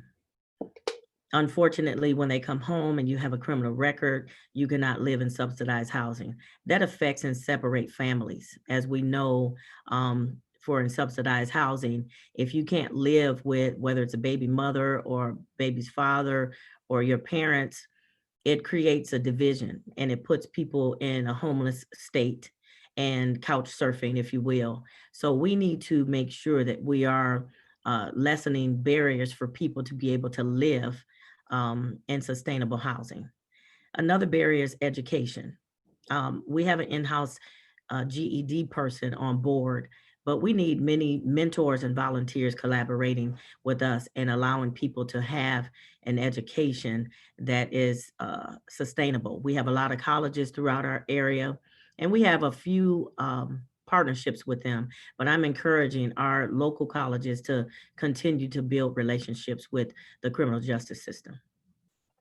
One of the main barriers we have is lack of mental health and substance abuse services. There are no inpatient facilities. We are doing, even before COVID, telemed for a lot of our services that we're doing. And I just encourage us to continue to petition our state legislators and making sure that we have mental health services and funding locally here in South Bend and St. Joe County. Talk people, they owe child support. When you owe child support, you end up losing your driver's license. When you lose your driver's license, you don't get employment.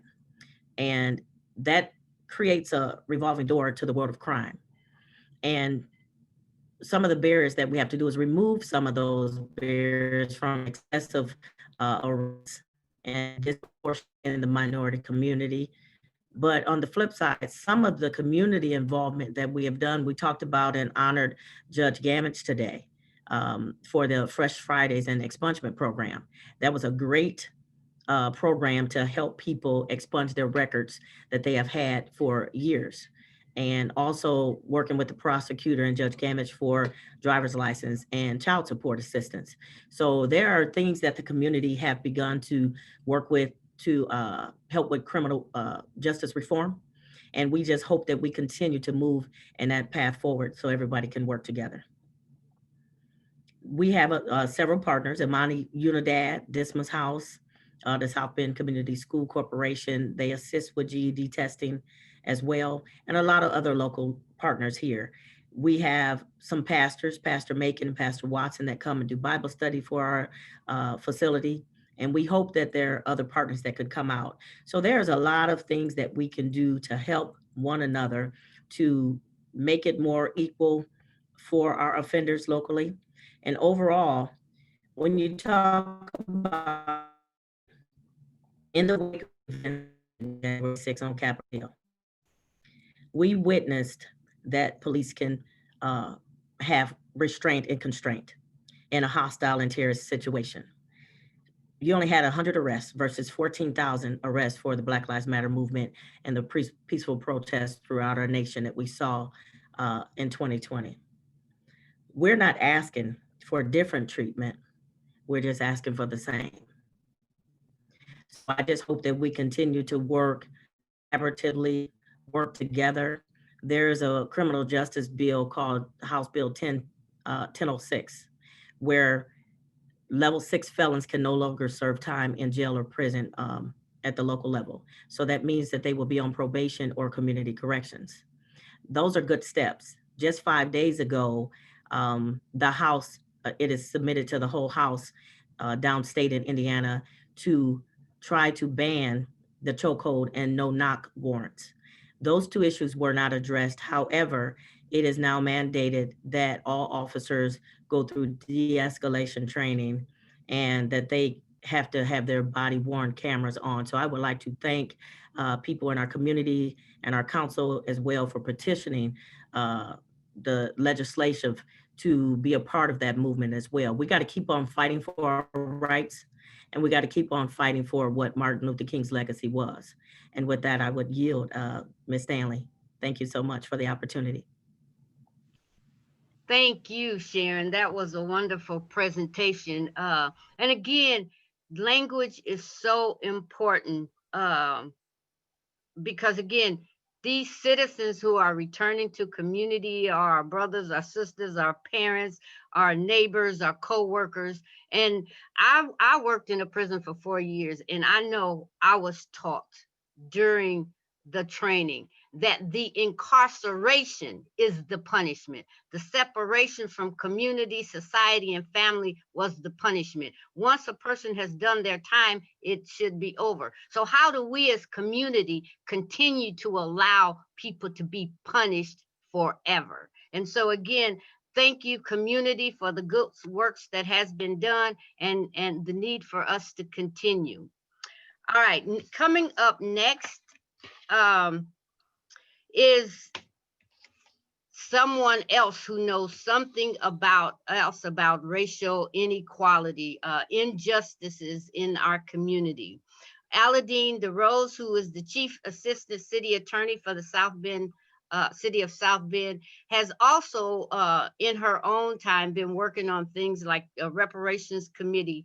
She is going to talk to us about reducing the wealth disparity through home ownership and issues of redlining. Now, that's the whole issue of wealth being tied to home ownership is something we hear about all the time, but how exactly does that play out in real life? Well, if we think about certain things, if we think about Black liberation colors, the green is representative of the land. And so there's a significance there, the land. When I think about Jomo Kenyatta in his book, Facing Mount Kenya, he has a quote that has stuck with me forever that says, when the missionaries came, we had the land and they had the Bible. They taught us to pray with our eyes closed. When we opened our eyes, they had the land and we had the Bible. And so it's always like Stacey Abrams says about the vote. If it's something they're trying to work hard to keep from us, it must be very, very important. And so I turn it over to Aladeen DeRose to talk to us about the wealth disparity, home and property ownership, and what we can do to alleviate that. Great, thank you. Good morning. Can everyone hear me? This has been a wonderful presentation, and I'm honored to be part of this superb panel. So thank you very much. We know that we have education integration. We know that we have integration in employment. Where we do not have integration in this country is in housing. We are a segregated society. Why does that matter? Why is that important? What should we do and what can we do about it? Wealth is the difference between assets that we own and debts that we have. And four components are of what create wealth. One is inheritance. That's very important. Without inheritance, younger generations don't have cushions. Home ownership, very important, and that's what we'll be talking about. Access to sheltered, tax sheltered programs such as individual retirement accounts and 401k plans, and then individual savings and investments. There is a sad history in this country beginning in 1934 about home ownership, and that has contributed to the gap in wealth, which is less housing, and in housing itself. Before 1934, home acquisition was hard for everyone, for African American citizens as well as white citizens. You had to have 30 to 50% down to buy a home. The mortgages or the loans were for 10 years. At the end of 10 years, there may be a balloon payment, and if you don't pay up, your home is foreclosed, and it's swift and quick. And some of you have ever seen It's a Wonderful Life. That's the history. In 1934, the Federal Housing Administration came into existence. It was a Depression-era program designed to increase home ownership and to increase employment. But for the first 14 years, beginning in 1934 till 1948, that home ownership promise of the HDA was not available to our Black citizens. And the reason for that were twofold, two institutional entrenched reasons. One is redlining, and the other is restrictive covenants. The Federal Housing Administration set out a manual, and in that manual, there was a way of deciding which loans should be made in housing. And the manual was color-coded. Green was the best, and the best meant white, and it meant up and coming. Blue meant still desirable. It also meant white. Those homes would be approved for loans. Yellow was declining. Yellow usually meant bordering on African-American Black neighborhoods, and red was hazardous. That meant, and this is a quote, infiltration had occurred, almost all the population was Black, those homes were ineligible for housing. Maps showing the red areas were provided to lenders and to the real estate community, and those were marked, the homes in the hazardous red area were marked. Those homes were redlined on the map, and those homes were ineligible for loans. The other insidious part of the denial of this to African Americans was something called restrictive covenants. And in the restrictive covenants, the FHA played a part. The FHA manual said this, and it's a quote, "If a neighborhood is to retain stability, it's necessary that property shall continue to be occupied by the same racial and social classes." And therefore, again in this manual, protective covenants are essential to sound development of proposed residential areas, since they regulate land and provide a basis for the harmonious, attractive neighborhoods, meaning and excluding the red, hazardous Black American neighborhoods. Restrictive covenants were in existence everywhere, and including in South Bend, Indiana. They read something like this: "At no time shall any lot or building be purchased, owned, occupied, or used by any person other than a citizen of the United States of the white race. This provision shall not apply to domestic servants employed by the occupant." 80% of neighborhoods in Chicago and LA had restrictive covenants by 1940. What happened in 1948 to eliminate the redlining and some of the restrictive covenants? A major Supreme Court case by the name of Shelley versus Kramer found that restrictive covenants could not be enforced by states because they were unconstitutional under the 14th Amendment that requires due process for the deprivation of life, liberty, or property. However, that did not mean that restrictive covenants went away, because individuals could still, those who own property could still enforce and require those who are acquiring property to abide by those restrictive covenants. That meant keeping Black Americans out of those white desirable neighborhoods. So in 1948, that program states could not enforce. That means the courts could not enforce the restrictive covenants, but not until the Fair Housing Act of 1968 were restrictive covenants banned as illegal. And that was under the Fair Housing Act that took 3 years, I'm sorry, it took the year of Reverend Martin Luther King's death to enact. What is the South Bend experience? Fortunately, there's a wonderful book. I have it right here, Better Homes of South Bend by Professor Gabriel Robinson. It documents the history of discrimination in South Bend, in a very small community where very brave, very patient, and very intelligent Black Americans bought property quietly through a corporation in the 1700 block and the 1800 block of North Elmer Street, which was at that time a white area.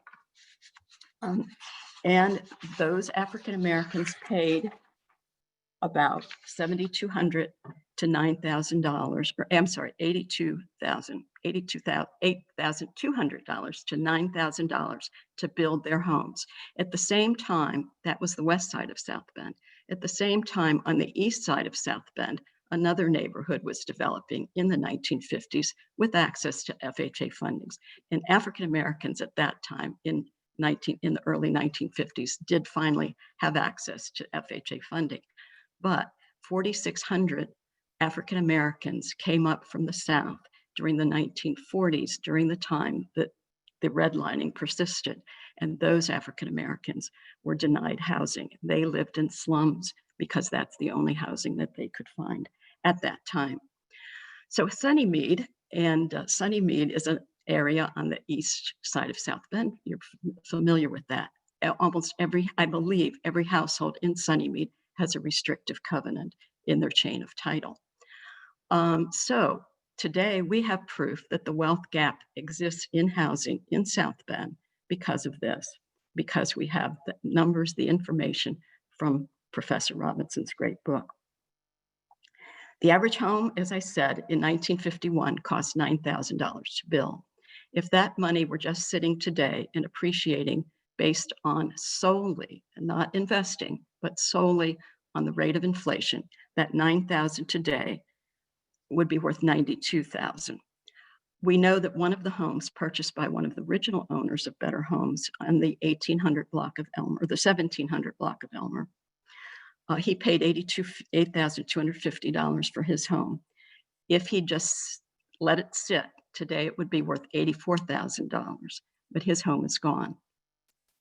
Houses on Belmont Street, I just saw a home on Belmont Street in Sunnymead near Adams High School, built in 1950, built the same way that the homes in the Better Homes area were built on 1700 and 1800 Elmer. 2 bedrooms, 1 bath, 960 square feet. That's the home in Sunnymead. It sold in 48 days recently, listed at $110,000, and it sold for $108,000. A comparable home on Elmer Street, when I checked, and it is worth today, 80 is worth $52,000, $60,000. So there's the gap. What can we do about this? We can educate white Americans as former Mayor Pete Buttigieg and now Department of Transportation designee said, this is about policies that were created by white Americans, and white Americans need to know this history and to know the reality, because 38% of white Americans believe that we have reached equality and nothing else needs to be done. We need to educate African American young people in particular about the value of home ownership and its relationship to wealth. Between 87% of white people buy homes before the age of 35. 53% of Black Americans buy homes before the age of 35. We could find coaches to help new home buyers to explain to them what information they need, how they need to maintain their mortgages, how important that is to wealth building. We can turn renters into buyers. It costs less money to buy a home than it does to rent a home, especially at today's rates. We can cut down on some of the of tax sales, perhaps purchase tax sale property at low cost and rehab it for young African-American persons to purchase. We can increase equity in African-American homes by helping repair them through programs where we repair them, where we upgrade them, and so that they can sell at the higher rates. HUD can increase its affirmatively furthering further action goals and create real programs that would help with that. We can do a lot of things, but my fear is that restrictive covenants are illegal. The Fair Housing Act of 1968 absolutely prohibits discrimination in the selling and renting of property. And every person in this country has the absolute right to live wherever he or she wants, but they don't. We live segregated. The most difficult thing is to fix the mentality that created and perpetuated restrictive covenants. And I quote, "the invisible, insidious force of unconscious bias." The hardest thing to do is fix the human heart. And as Professor Heller told us, and as Reverend Martin Luther King told us, radical reconstruction of society, of American society may be what is needed. Thank you very much. Thank you, Aladdin. And I hope everyone was paying very close attention to the solutions. The solutions. Again, red, black, and green. Green stands for the land. Land represents something very, very powerful on this planet. So we have one more presenter. So important that young people are forever included in all of this. I tell young people all the time, the only reason us gray-haired folks stay around is to share our wisdom, share our supports, and be there for them to teach them the history. But there is much for them to teach us. And so our next presenter, Antonius Northern, is going to talk to us about the Black new normal. As Darryl was saying in his presentation, we cannot go back to the norms that has done so much harm. And so he's going to present to us a very new focus on equity. So thank you, Antonius. The floor is yours. Well, thank you, Sister Deb.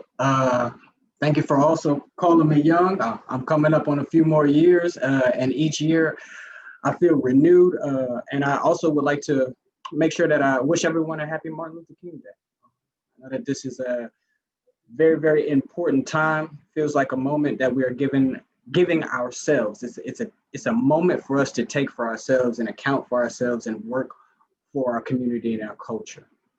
Today, I'd like to talk to you guys, as Deb just shared with you guys, about the Black new normal. Many of you guys have been told about the new normal. Many of us have experienced it, be it staying home and working from home, staying home and being educated from home, wearing new masks, things of that sort. So there is a new societal normal, and I think the work that we saw done by the protesters in many cities throughout the country after the death of our good brother and dear brother George Floyd, there is an understanding that there is also going to be a new normal with regard to engaging with the Black community. And I think that it ultimately revolves around, as Deb said, it revolves around equity. It's the idea of taking up a mantle, that is to claim something instead of feeling as though each step that you have taken or will take in the future is just a simple gamble, right? It's really holding on to the promises of the ancestors. Here, my goals, here I will be sharing my goals. My hopes have been properly satisfied as the scriptures of 1 Corinthians 13 and 11 state. Moving forward, I have directives that I feel like I have gotten from my ancestors, those including Douglas, Simone, Washington, King, Du Bois, Baldwin, just to name a few. And here are some of the directives that I think that we need to focus on with the Black new normal. One of the first things is to make contact with oppressive policy. Change the fluidity of the status quo. Many of us are working in large corporations, or maybe we are just subject to large corporations. And we've learned to kind of almost hold our breath as we smell the badness of racism, or to hold our breath as we deal with the mistreatment. And we start to learn from that process, but we have to understand that wading through bureaucracy is not just to prove your competence, right? So many people tell you that you just need to understand the system in order to be an agent of change. But you have to understand that it needs to also serve as more than just an informative tool. It shouldn't just encompass that. Those two things should not encompass your role in any organization. You have to remember that the change that we are experiencing as a community is not the product of charity and is not the product of benevolence. It's the product of equity.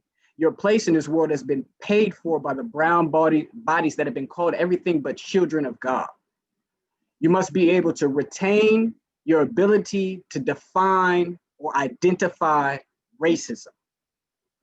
Be careful of the definitions that you accept of racism. Be careful of those who tell you that we, as the descendants of the great African civilization, are incapable of anything we are willing to sweat or bleed to accomplish. This is where our equity comes from the success of those who did not stand by and stand down, but stepped forward and stood up. The next of my directives is to prevent poverty exploitation. It's going to be important that we become racism's new vaccination. We have to be compassionately comprehensive. What does that mean? It means that we have to be able to adopt solutions that wrap all the way around folks. Too often in our communities, what we're experiencing are these symptomatic solutions. I can help you out with that part. I can help you out with that part. Many of the folks that have touched on things with regard to criminal justice, the impacts of COVID, just being able to collaborate with one another with some wherewithal, or even dealing with housing. We have to understand that when we were subjugated, it was a wraparound subjugation. So we have to learn how to be compassionately comprehensive in our solutions for our community. We have to embrace that catalytic impact of modern movements like South Bend's Black Lives Matter, like Moral Mondays, like what Sister Stacey Abrams did. One of the things that was so impressive about what Stacey Abrams did and what shows that she wanted to be the vaccination for racism, that she wanted to be compassionately comprehensive, is Stacey could have took one of those senatorial seats. She chose not to take that seat because she knew that she needed to be the base of a Georgia-wide platform that would allow for others and for the freedom and expression of the Black communities of Georgia, but not just the Black community of Georgia, but never be afraid to speak directly to a Black community. And I feel like what Stacey did is that she said, I will take this time to help my community organize first. I will build a platform. I will establish or create equity inside of my own community first. And you're going to need that to be able to discern between when you're being led by someone who might be, because this is how we are going to be the vaccination. We're going to understand how we systemically address things. We have to be able to understand who is leading us and understand that it is about the rise of people as a Black people as a whole. We have to understand and also vaccinate ourselves from the internalized racism, this expectation that the role or the opportunity that is being presented to us is going to be the only opportunity that we have. So much of what we have gone through and experienced inside of America has been one of these things where if you make it, you are lucky. That is now starting to internally change us individually. And so we find ourselves in roles and in occupations that we're not yet ready for. But we take them because we feel as though this will be the only opportunity we have, not realizing that we very well might be blocking the entirety of our community off from specific assets and resources because we're not prepared to be good stewards yet. But because racism is so entrenched into our spirits, that we need vaccination, that we need vaccination to prevent us from doing this further, but we also need it in this moment now to say, hey, maybe this isn't the role for me. You understand? The next of our directives is make sure that your work is regional, statewide, or national. Responsibility and responsible leadership requires submission to the size and magnitude of our African struggle. All struggle is personal, but it is rarely individualized. America was built on mutual economic benefit, and that benefit we use to leverage in order to create the desired outcome for anybody who is a participating partner in the mutual economic benefit. What am I saying here? What I'm saying is that we need to connect our economics and our opportunities to the Ohio's, to the Illinois, to the Kentuckys, and to the Michigans as a Black community in order to better leverage our outcomes as we think our community should have. We need to figure out how to connect those so that we are also allowing ourselves to be touched by the other cultural normities that are happening in other communities. We need to understand that these things are not just happening inside of our spaces. And the last of my directives that I have are to map and evaluate your plan based upon a 3, a 5, or 10-year outcome. Our community understands that we have been mistreated, but we don't necessarily understand our own remedies. We don't understand what it takes to actually craft a new plan for a new day. As Aladdin just pointed out, we are segregated economically. Our political aspirations and our educational focus have been separated. What we need is to be able to understand what we need in order to restore Black economics. What we need to do is be able to understand what we need to restore our Black political structure. We need to understand what we need to educate our youth on in order to strengthen our community. The mainstream American educational system, criminal justice system, medical system are not trained to the needs of only 50 million Black folks who reside in this country. You have to build those solutions that you hope to see emerge in 2025 or 2030.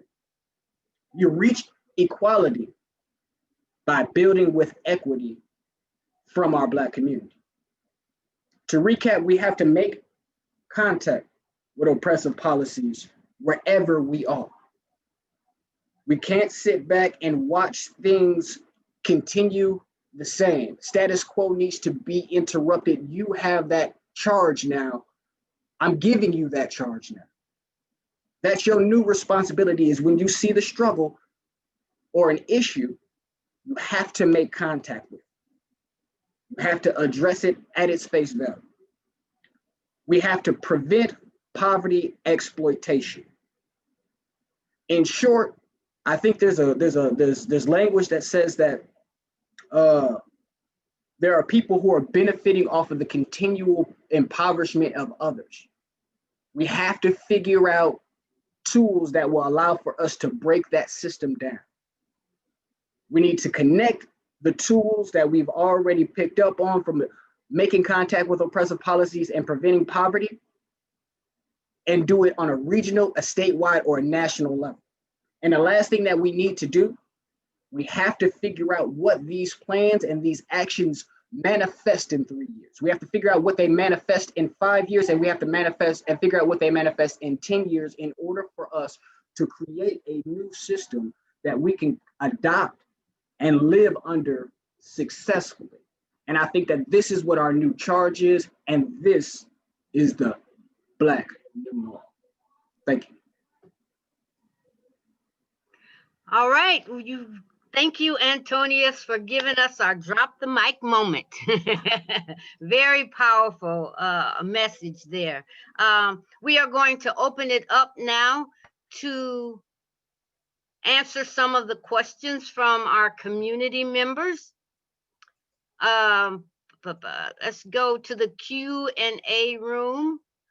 Our first question, and this is to all the panelists, and anybody could answer, but a question which is a very relevant question, and could be answered many, many ways. But the question is, how could messages of social justice reach insular communities that propagate disinformation? Deep.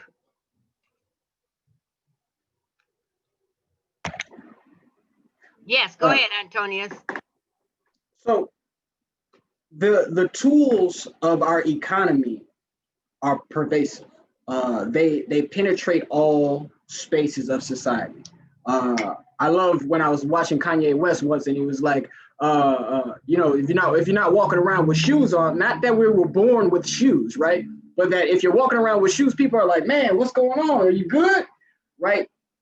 The mechanics of marketing, or the ways in which we economically penetrate those insulated communities are the same ways that we have to inform those communities. What you are seeing through the NBA, through the NFL, are just some of the tools that could be used in order to penetrate those communities.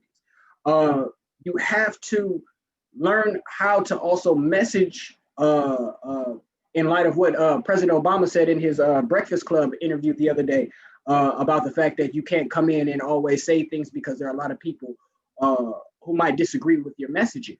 So you also do have to figure out a way to craft language that makes sense to them and shows that there's a mutual threat as well as a mutual benefit to the solution that you're providing. But I think if you use the normal channels of our economy in order to message things, and then you also have some sense of your audience, I think that you can fashion a message and then get it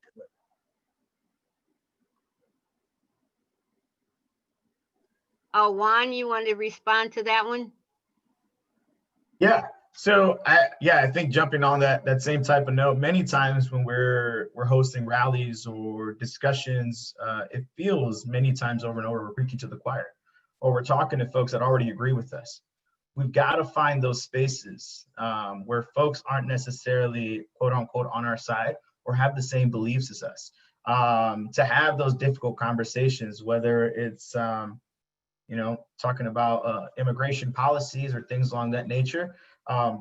Platforms here in our city and our community can be our universities, whether it's talking to the Dem Club or the Republican Club, or just to a group of students in a debate course or an illegal class, just to simply tell the facts about what you're hoping to portray, tell a story, and be able to connect with individuals on a personal level.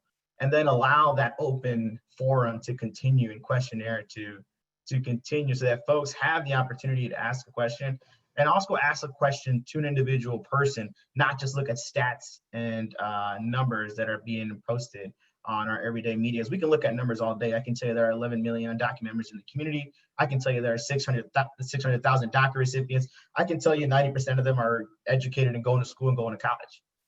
But unless you've met someone and talked to them and maybe didn't realize they were a teacher of your kid, a first responder, or your neighbor, maybe you wouldn't care up until that point. So I think we've got to step into those spaces that we're not either used to stepping into, or having those conversations with folks we don't usually have conversations with. And that'll begin to bridge some of those barriers and ideally open up more conversations. All right, thank you, Juan. Yeah, our job in all of this is not to make sure anybody stays comfortable, and understand that there will be a little discomfort in these conversations, but that's what it takes to move us. Just as during the initial civil rights movement, when television portrayed people being sprayed with fire hoses and dogs being sicked on children, that moved folks. Just as today, in this modern day era, seeing George Floyd murdered on national television moved a lot of people. It made them uncomfortable, but also at the same time allowed them the space to question some things going on within their own souls. some of the miseducation that they had, and want to seek more answers. Sharon, you had a response, please.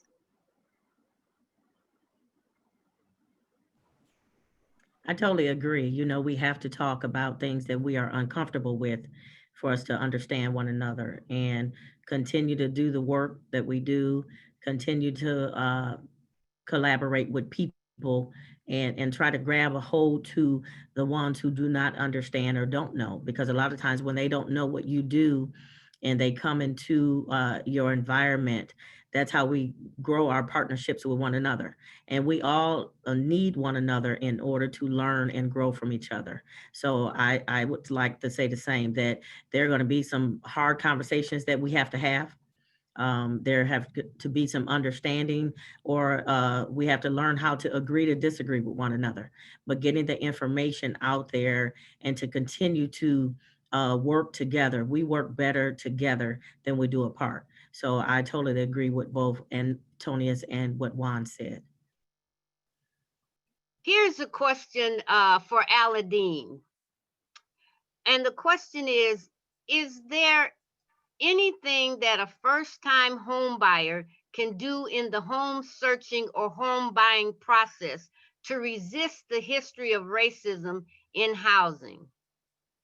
That's a great question. And I think actually today's real estate buying process has become more open to everyone because we have online Zillow, we have all kinds of websites that show what properties are available. If someone is interested in if an African-American home buyer is interested in a nice house in a white neighborhood, they should pursue that through a realtor. And right now the laws prohibit any type of steering, any type of deterring that buyer from acquiring that piece of property. We have the South Bend Human Rights Commission is always looking for cases where we can enforce the laws that exist. So many times things happen subtly, but if the home buyer knows that there is a property for sale, they've seen it advertised, they can pursue that themselves. And if they believe that they're being deterred in some way by either the owner, by a realtor, or by another, then we have the Human Rights Commission that can be of assistance. Okay. Thank you. Yeah. Thank you, Can I add one thing to Aladdin's response? Absolutely, please do.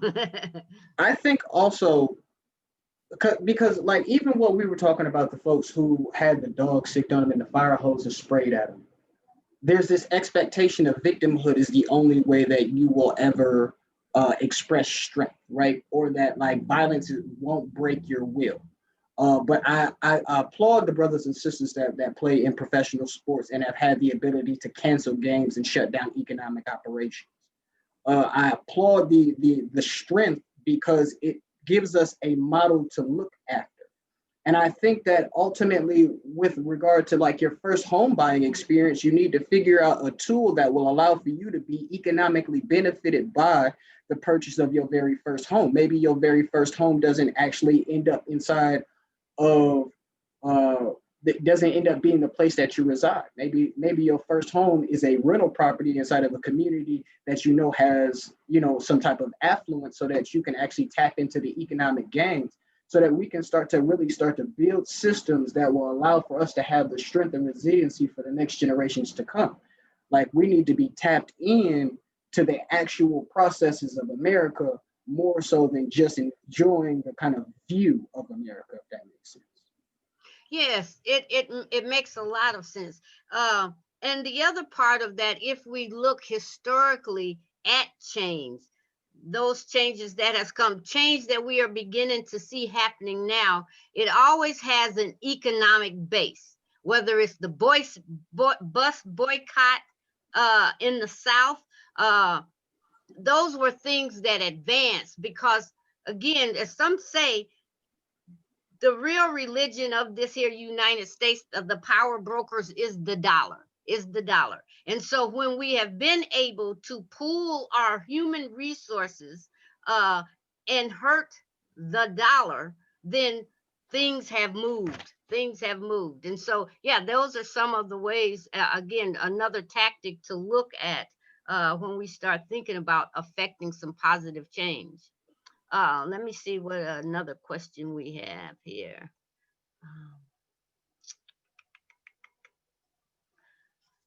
Somebody's just had a comment about the idea of becoming racism's new vaccine. Okay, this one is a little bit for Maggie. What needs to be done to increase sharing of resources and reduce the fear of sharing? I think we need to continue to have the conversation. Why did you want to become a public servant in the first place? What is your goal? You have this role at this job, and now you are getting a paycheck, and you can buy your house, and you can get a car. But if you don't put your ego aside to collaborate with another organization, I do hear oftentimes people say, I don't want to collaborate because if they find out what I do, they might try to do the same thing and get those dollars. But in all actuality, the fusion of all of our efforts is going to make the largest outcome. And so we are still going to be able to find those gaps in the community when we share our efforts. Somebody that does something so great, similar to what someone else does, they can reach capacity. So if you go to the grocery store and or you go to a market out on the street somewhere and there's 5 people selling oranges right next to each other, those oranges are going to run out and those other oranges need to be bought. And so we need to remind ourselves that we are one community. We should be aware that we are sharing each other's struggles. We should feel that feeling, and we should make a collective effort to also look at solving those strategies, building those strategies together. But I think so often, even when you look at coalitions, it's whether it's infant mortality or obesity or homelessness, in each one of those meetings, somebody will say, oh my gosh, I don't really understand how to get shots taken care of in the schools, for example, right? It's a health coalition. And so the schools need to be invited, and they are doing that. Not to say that that's not being done right now. It is being done. And especially COVID has shown us how people can pull together an emergency. But I think that feeling of when any of our community members are suffering, that is an emergency. It already is an emergency. So being humble and telling ourselves we're in this together, and really opening up to say, I have a gap in my services, my resources, or my capacity. Who can I partner with so it feels like a streamlined approach for our community members? And I think, people are so concerned about their agency being dropped, but when you don't know what someone else does and you're not sharing information, really at the end of the day, an individual gets dropped. And so we need to just remember why we became public servants in the first place. Oh, great. Absolutely. And those are 2 important considerations. No one entity can do absolutely everything, can serve all the needs of everybody in this community. And if you are doing something wonderful that works, why would you not want it replicated? Yeah. So we are coming close up. My clock says it is 11:59. I just wanted to respond to one more thing in the chat box, because somebody was saying it's not enough to buy a home because too many have bought homes with little knowledge pertaining to the cost of maintaining that home. But Aladeen addressed that in her solutions, the fact that we need to be investing more into not only rehabbing, but maintaining homes in certain neighborhoods so that they maintain and raise their value. So I would just like to thank our panelists for all the powerful messages and the solutions that they brought forth, and to talk about how well you did the whole from chaos to community. And Maggie took the chaos of competing interests and turned it into collaborative resource development. Juan took the whole notion of immigrant and illegal and threw those out the door to talk about the indigenous, original, deserving people on this planet. Sharon, we are no longer using that offensive term offender. We are talking about our citizens, neighbors, our family members who are returning to community.